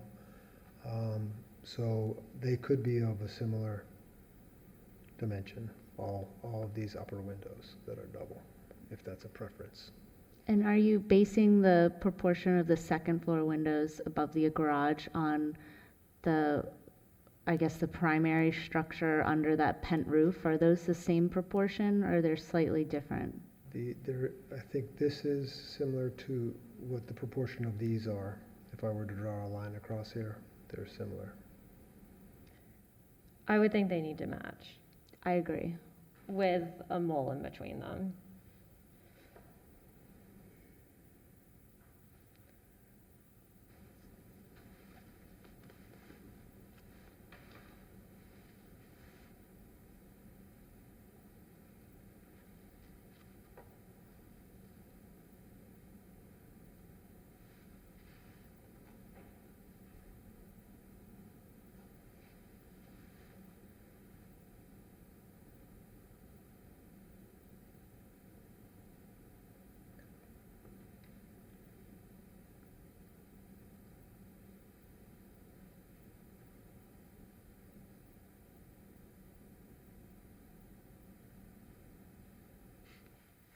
I don't know, I kind of want to see a pent roof on that, whatever is the left side elevation. I don't know, to break that up. It's very flat.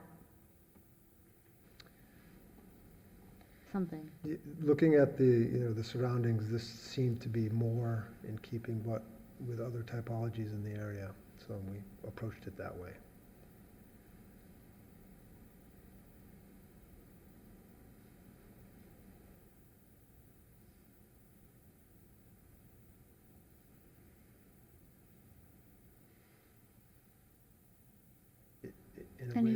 In a way, with the roof structure, we did try that.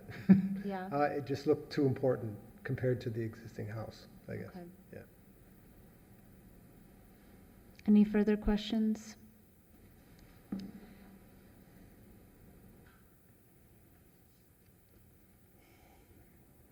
Thank you. No. Do you have any public comment on this project? Okay, seeing none, we'll go into executive session. Do you think we can pass this with conditions, or do you think we need to see it back? I have 8 conditions so far, including the 4 from staff, just based on our conversation. I think the one that is most difficult to have at a staff level, not impossible, but just for conversation, is the fenestration, because I think most of the new fenestration needs to be restudied, whether it's the switch from sliders to French doors, but I think particularly the light division. The ones that we have, it's that set of 3 on the front elevation that have I think it's probably like a 4-inch mole in between it. I think that that's really the proportion that we'd like to see replicated, and what we're seeing replicated there's a method to it, but just kind of across the board, I think that the fenestration isn't consistent with the existing contributing openings. So I don't know how other people I think feel. I think the overall program makes sense. I think it's a creative use of how to handle a property that has 3 small individual structures on it. But I think there's some refinement of details that I would feel more comfortable seeing back, especially I think the fenestration is so key to get that right. I don't know if anyone else feels the same. I'm inclined to agree. I think this is a good start. Certainly, the amenability is well taken, but I also think that there's simply too much that's been revised or is just conceptually amorphous. I think we need to bring them back. Great. And I think if you could clarify, like, the directional on your plans, like what's the east and west elevations, and it would be easier. Is there anything else you want to see as far as the plans? I would like to see fenestration on that west facade of the 2-story portion. There's a stair hall in there. You're overlooking your own property. All of the fenestration is actually looking towards the neighbors instead.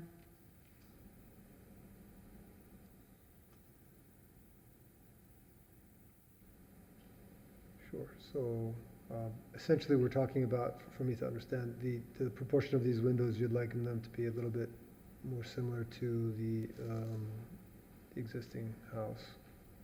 No, go back to the page you were on. Yeah, here, yeah. Yes. The windows on the right, that's the grouping of 3, that light pattern. So see how they're squares? Sure. You basically have single hungs where the light is a square on top of a square. It's easy, okay. And then how they're separated by a mole instead of just abutting each other. That's my comment, that kind of light proportion of the existing is something that we would like to see replicated. Okay. And to carefully study your light configurations so that they feel more consistent with the structure from this time period. And I didn't actually, this, are you suggesting that we put windows on this facade? I mean, it can be worked out, I guess. I would suggest an articulation on that facade of some kind to break it up. There's a possibility. I mean, there's minor. Not in massing and fenestration. Gotcha. Okay. Thank you. Why do you have 2 kitchens? No, there's one area that's serving the pool as a kind of recreation space, so it's more a bar.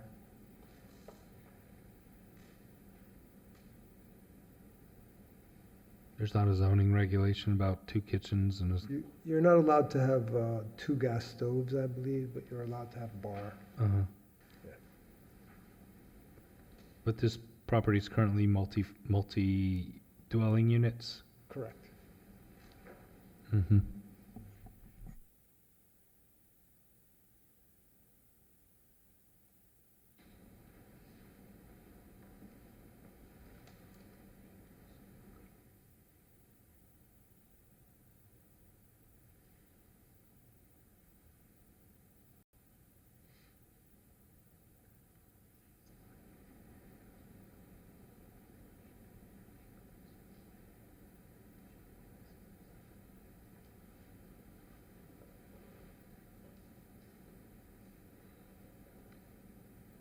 Any further comments, or would someone like to make a motion to continue?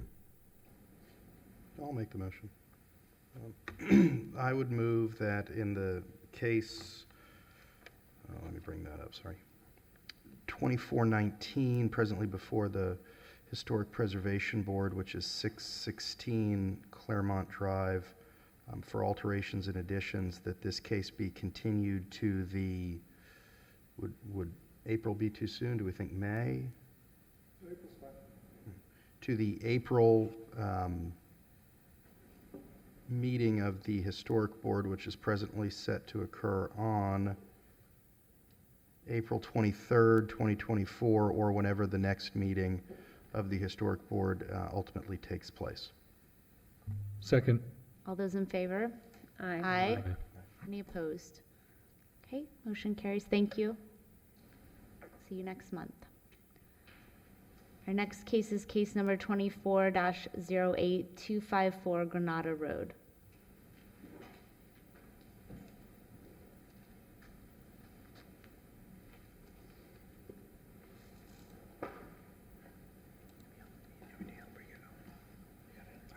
Thank you.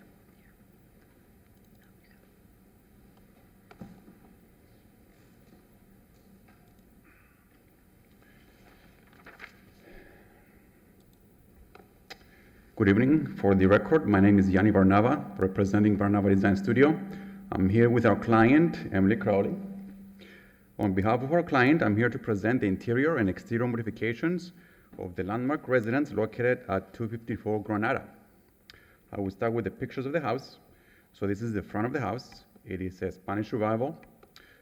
This is the back of the house with the pool, with a flamingo. And these are shed-type structures that are located behind this later on addition. So the main house is this area here and the two-story. This portion here, which you can see here, along with these sheds, was added on a later time. Over here in the back, you see the existing cottage. We're not going to be touching the cottage other than renovating it and making it look much better, but we're not adding any volume on the structure.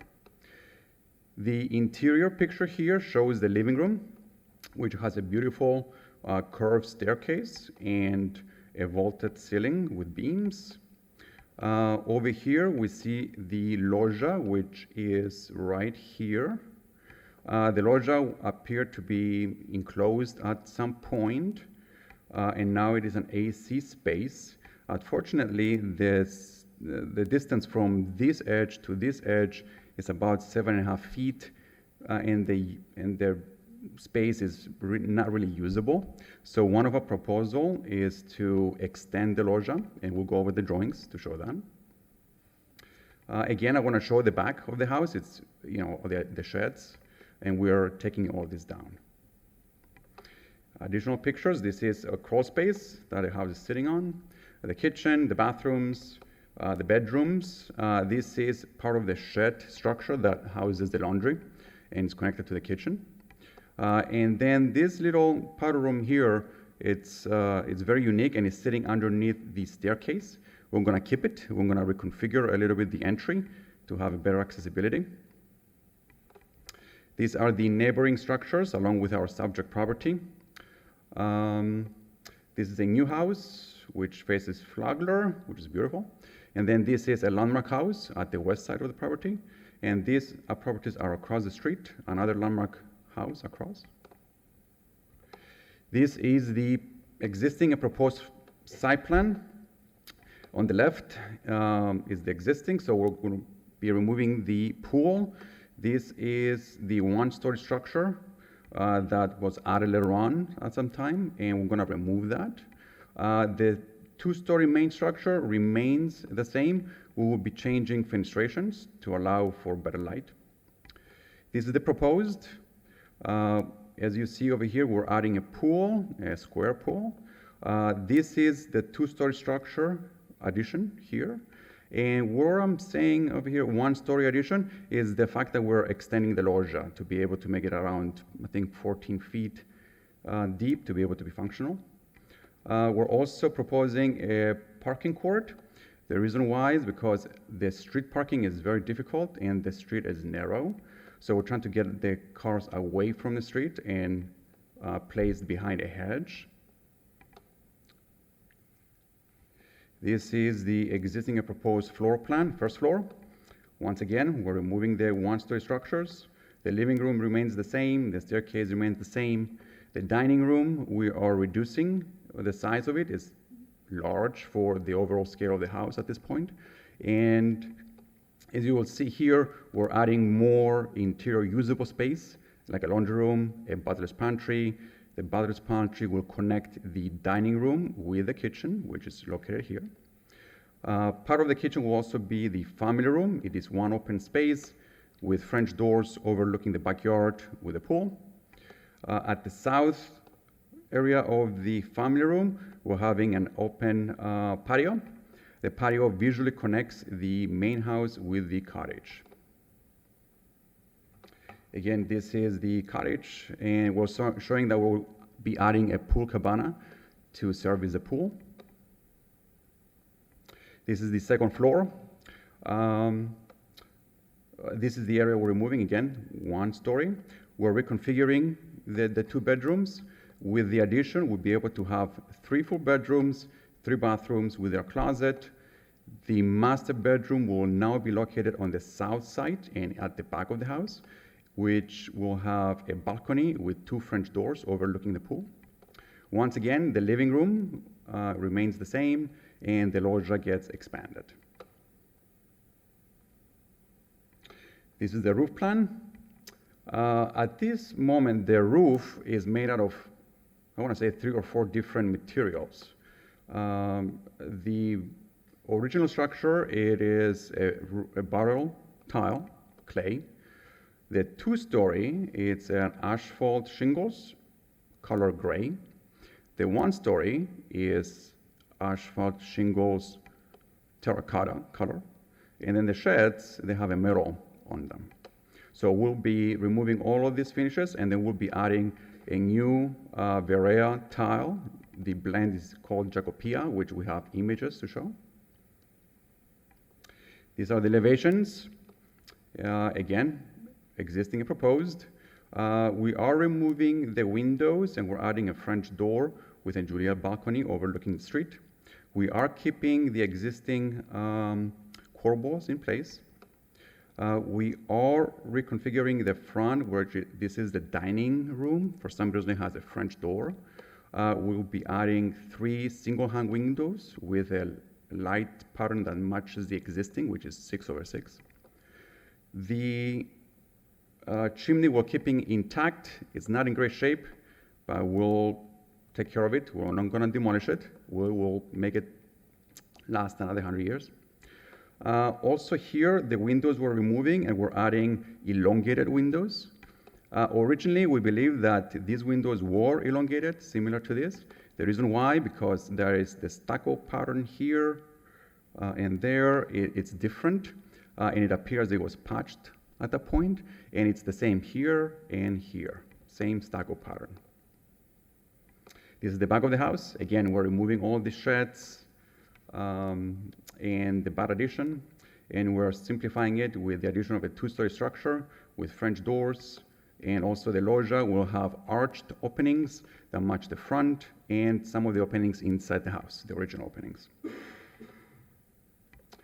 This is the east elevation. Again, we're removing the single-story structure. We're keeping the openings. We're changing the windows to go 6/6 to match the rest. We will be removing this portion here of the 2-story, and that's where the line is. You see the line that shows the differentiation between the original and the new proposed. And also the height changes to a little higher, because right now the ceilings are 8 feet, and it's not really user-friendly. It's very low. These are the doors overlooking at the pool. These are the master bedroom doors with a balcony. This is the family room right here. And then this is the loggia with fenestrations that have metal work that matches the Spanish style. And then this is the cottage that we're just adding a door and changing the window. This is the west elevation. Once again, we're removing single story. You see here the original, it remains the same. The openings, somewhat the same. We just shift them a little bit to match the interior. And then this is the new portion. This is the type of window, single hang, 6/6, French door, square tops, window schedule. These are the design details. This is the entry portico. This is the master bedroom balcony. This is the original vent detail on the structure, original structure. We're keeping it. And then on the new structure, we'll add this type of vent detail. The vents are not functional. They're just for decoration only. And then this is the tile we're proposing. It is the Jacopia Blend by Verea.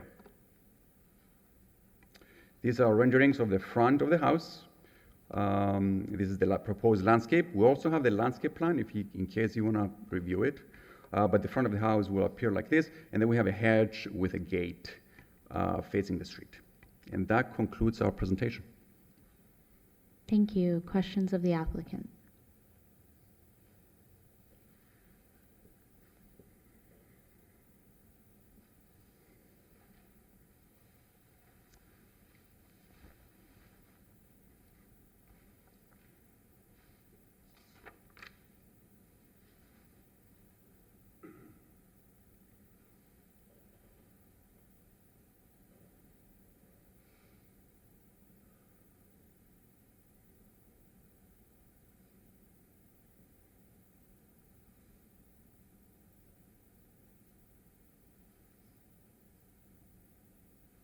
Do you have close-up images of the windows that you want to change, specifically the ones that have, I guess, an outline of what the original size of the openings were? I don't have a great picture, but this is what I have. Let me see if I can zoom in. Here they are. It's right there. And then this is where the stucco differentiates right here, and really right there. You can't really see it from the picture, but it's there.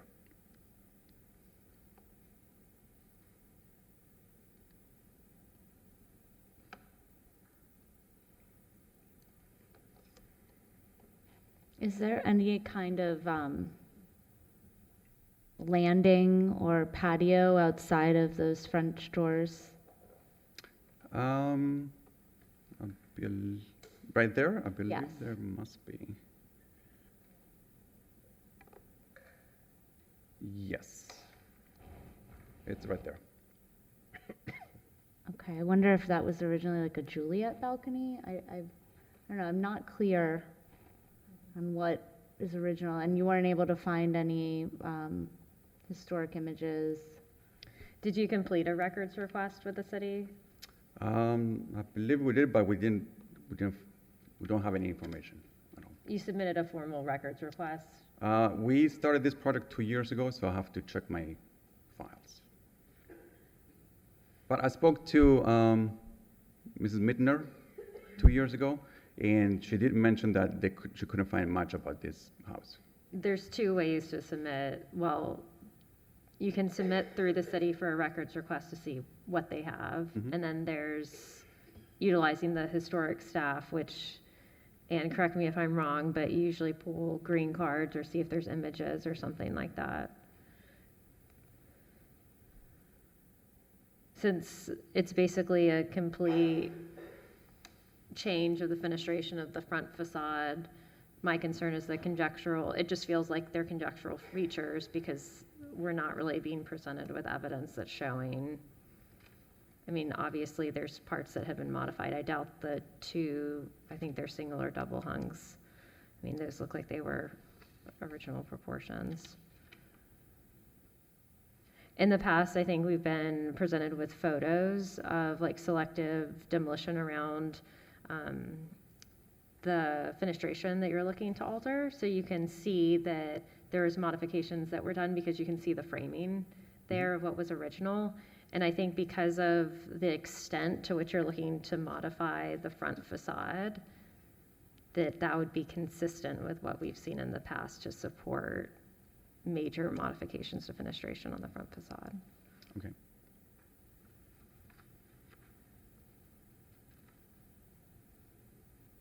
Do you know who the original architect was? We have no records. When I spoke to Ms. Midner, she also said she doesn't have any information. It's reminding me of a house on Monroe because of there's a lot of similarities between the massing of it and then the interior stair, which is definitely a character defining feature for the house. It's so beautiful. Yes, it is. So I think that there are probably other, I mean, that's just one that came up for me. I'd have to imagine that there are some other similar structures in the area that could also be studied to support fenestration changes.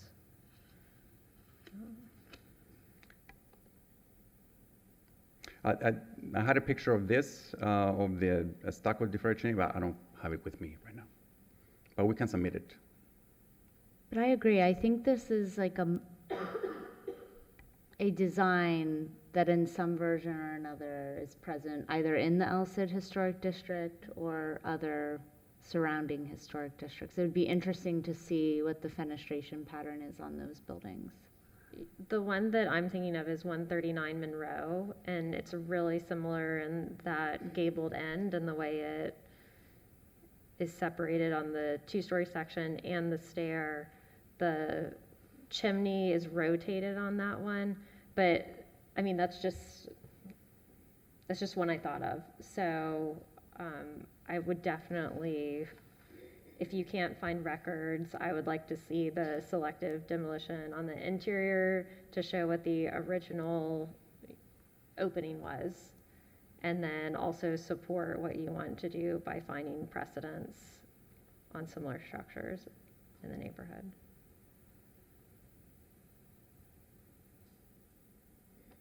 I think that what you're presenting is beautiful. I just don't think that it meets the Secretary of the Interior standards with what we're being presented with. I don't think there's enough support for the alterations you're looking to make on the front facade.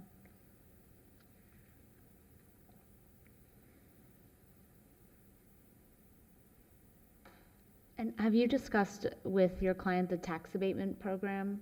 Are you familiar with the tax abatement program? Well, it's very advantageous in a number of the applications that have been before us tonight were tax abatement, but if you're willing to explore bringing it more in line with the Secretary of Interior standards, basically on the additional square feet that you're adding, you receive some tax relief on that increased square footage for 10 years. And so it sounds like most likely we'll continue this because we want more evidence. And so I would encourage you to reach out to staff and look into the application so that when you do come back, you can include that application with this so you can take advantage of that.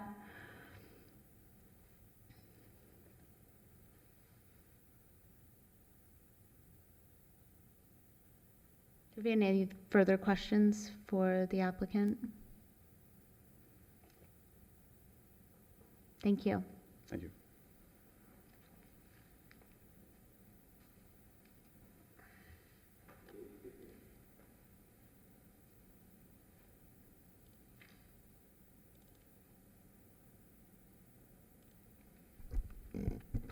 Good evening. Ann Hamilton presenting case number 24-08 for additions and alterations at 254 Granada Road. This is in the El Cid Historic District. It is a contributing property that was built in 1927. It's near the intersection of Granada and South Flagler Drive. Here's a photo of the site as it exists today. The request is to add an addition of approximately 1,389 square foot to the rear of the existing structure, which also includes the expansion of the one-story loggia, and remove a portion of the existing main structure that was a later addition to the rear, as well as changes in openings on the front facade, including enlarging some openings and converting an opening on the second story to a French door with Juliet balcony, and some general site work. Here's the proposed site plan, the existing floor plan, and the proposed. The applicant has done a good job of covering this. The guest house floor plan, which does not have any substantial changes. The elevations, this is particularly that front facade. I will say, having done research, there aren't any available photos that I could find of the historic structure. I think, at a guess, these windows are not original, or the original opening sizes, so we weren't able to find much information about what originally would have been there, but seems like it probably was not this fenestration pattern. the rear elevations, the side elevations, and some of the detailing that the applicant presented. Here's the rendering that was presented. We do believe that this meets standards and are recommending approval with the conditions that all new windows on the structure shall have white frames with clear glass and OG muntins and low E permissible and non-street facing elevations. Thank you. Questions of staff? Thanks, Ann. I trust your expertise that these are not the original window openings geometrically. Do you think they're the original in its location? I would agree with that. I just think that size-wise, probably not original.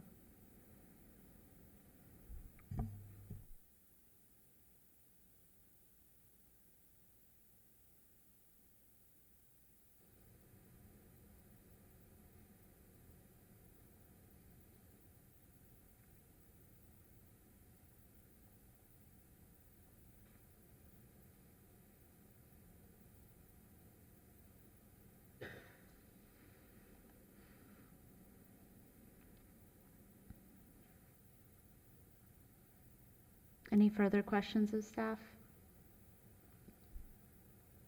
Okay, thank you. Do you have any public comment? Okay, seeing none, we'll go into executive session. Is there any further feedback that we'd like to give?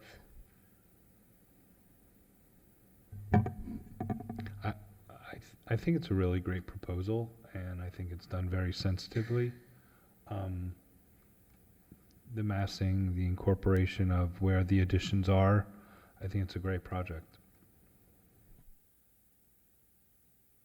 Do you agree that we need more information for that front elevation?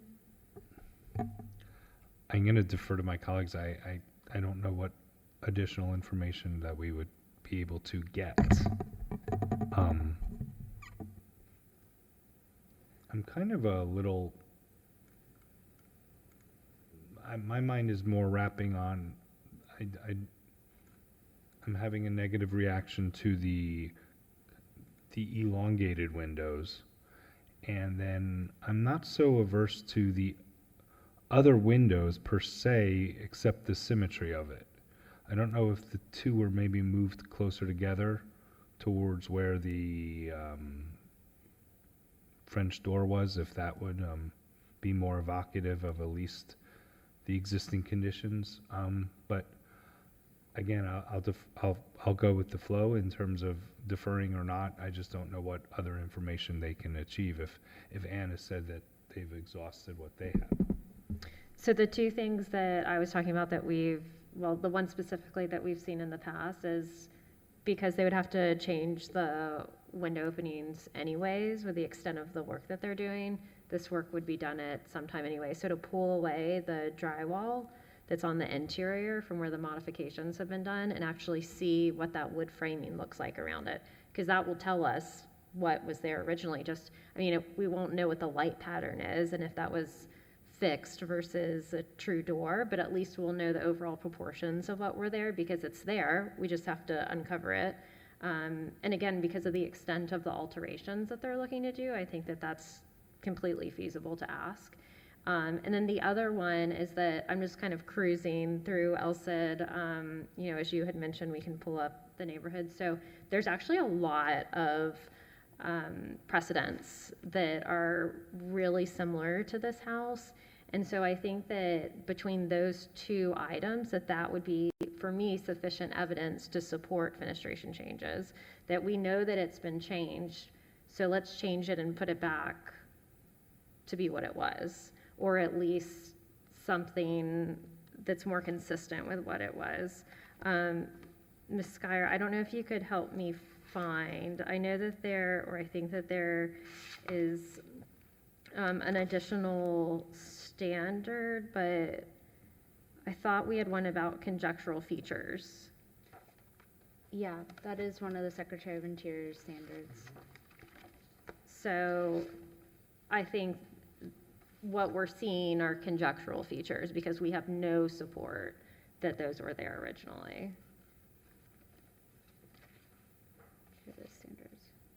And I think it's really fun to be able to find out what was there because you can. And use that to, really strengthen your proposal because it's already beautiful. But if we can get closer to the historic core of what was there, then I think it's something that we could see coming back for an award, in the future. And it's standard number 3. Changes that create a false sense of historical development, such as adding conjectural features or elements from other historic properties, will not be undertaken. Yeah, I think we just want like a strong argument as to why you chose these windows and how you researched to come to that conclusion that this was the most appropriate, knowing that they've already been changed. To ask a question? Okay, well, you're welcome to ask questions, but I think we're going to continue it, unless anybody else disagrees. I would, excuse me, I would agree with continuing it as well. I just, looking at it, the one thing that stands out to me, and maybe I'm echoing what Mr. Murphy said, but the optics of it, especially on what would be, I guess, the western side facing north, it looks almost imbalanced in a way that you have the 3 lower going to the 1 that then goes to the offset roof. It seems to me like there's a balance that it's looking for that it hasn't quite found. Maybe I'm on an island there, but it's something that catches my eye in a way that, with everything else being so wonderfully done, I wonder if there's a better way to do that. Candidly, I don't know how to accomplish that, though. No, I think that's good feedback.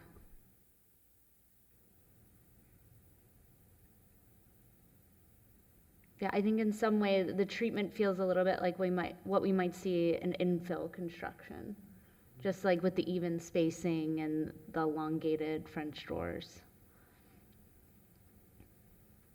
Any further comments, or would someone like to make a motion? I'll move to continue case number 24-08 for 254 Granada Road to the April 23rd Historic Preservation Board meeting. Second. All those in favor? Aye. Aye. Aye. Any opposed? Okay, motion carries.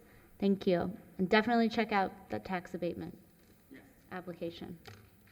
It has to be submitted at the time you come for approval here. Okay, and with that, I think we have our annual meeting.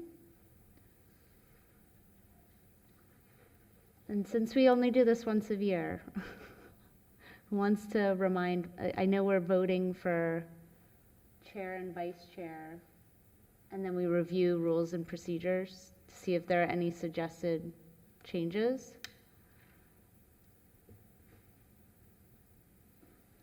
Correct. Okay. So, I'll nominate Ms. Skyer to continue as our chair. Second.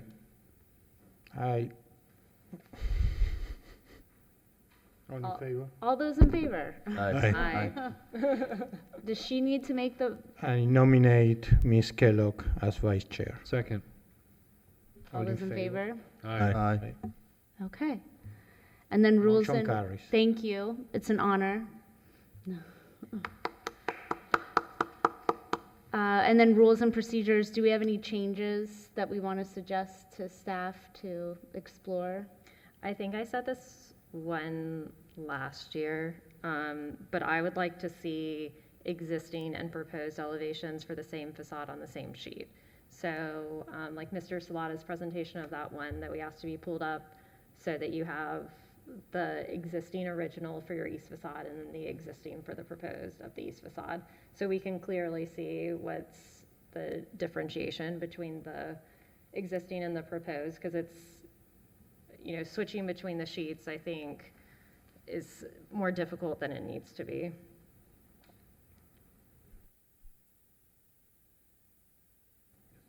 Can we require that? Yes? Okay, great. And then a streetscape. I believe we can require both of those. Okay, great. Thank you. Thank you. I don't know if this is something that we could make a rule change, but it was a request that we had maybe 2 meetings ago, or at least a request that I had. For that area of Washington Road going from, let's say, Avila to probably Monroe, there aren't really defining characteristics that I can see in any one homogeneous way. If there's something that we could get a little bit more feedback on, because we have some very large structures going up next to some very tiny structures that are across the street from even larger structures. And it just seems to me that that area in particular is one that maybe we need to think about what it is that we want to encourage as maybe the defining characteristics of that neighborhood, because it seems to me that that one's going a little bit awry. Yeah, we'll put it in the study and come up with a course of action. Yeah, don't even get me started. And you can't even drive down it. I think I'm going to be shocked the next time I'm actually able to drive down the street. So,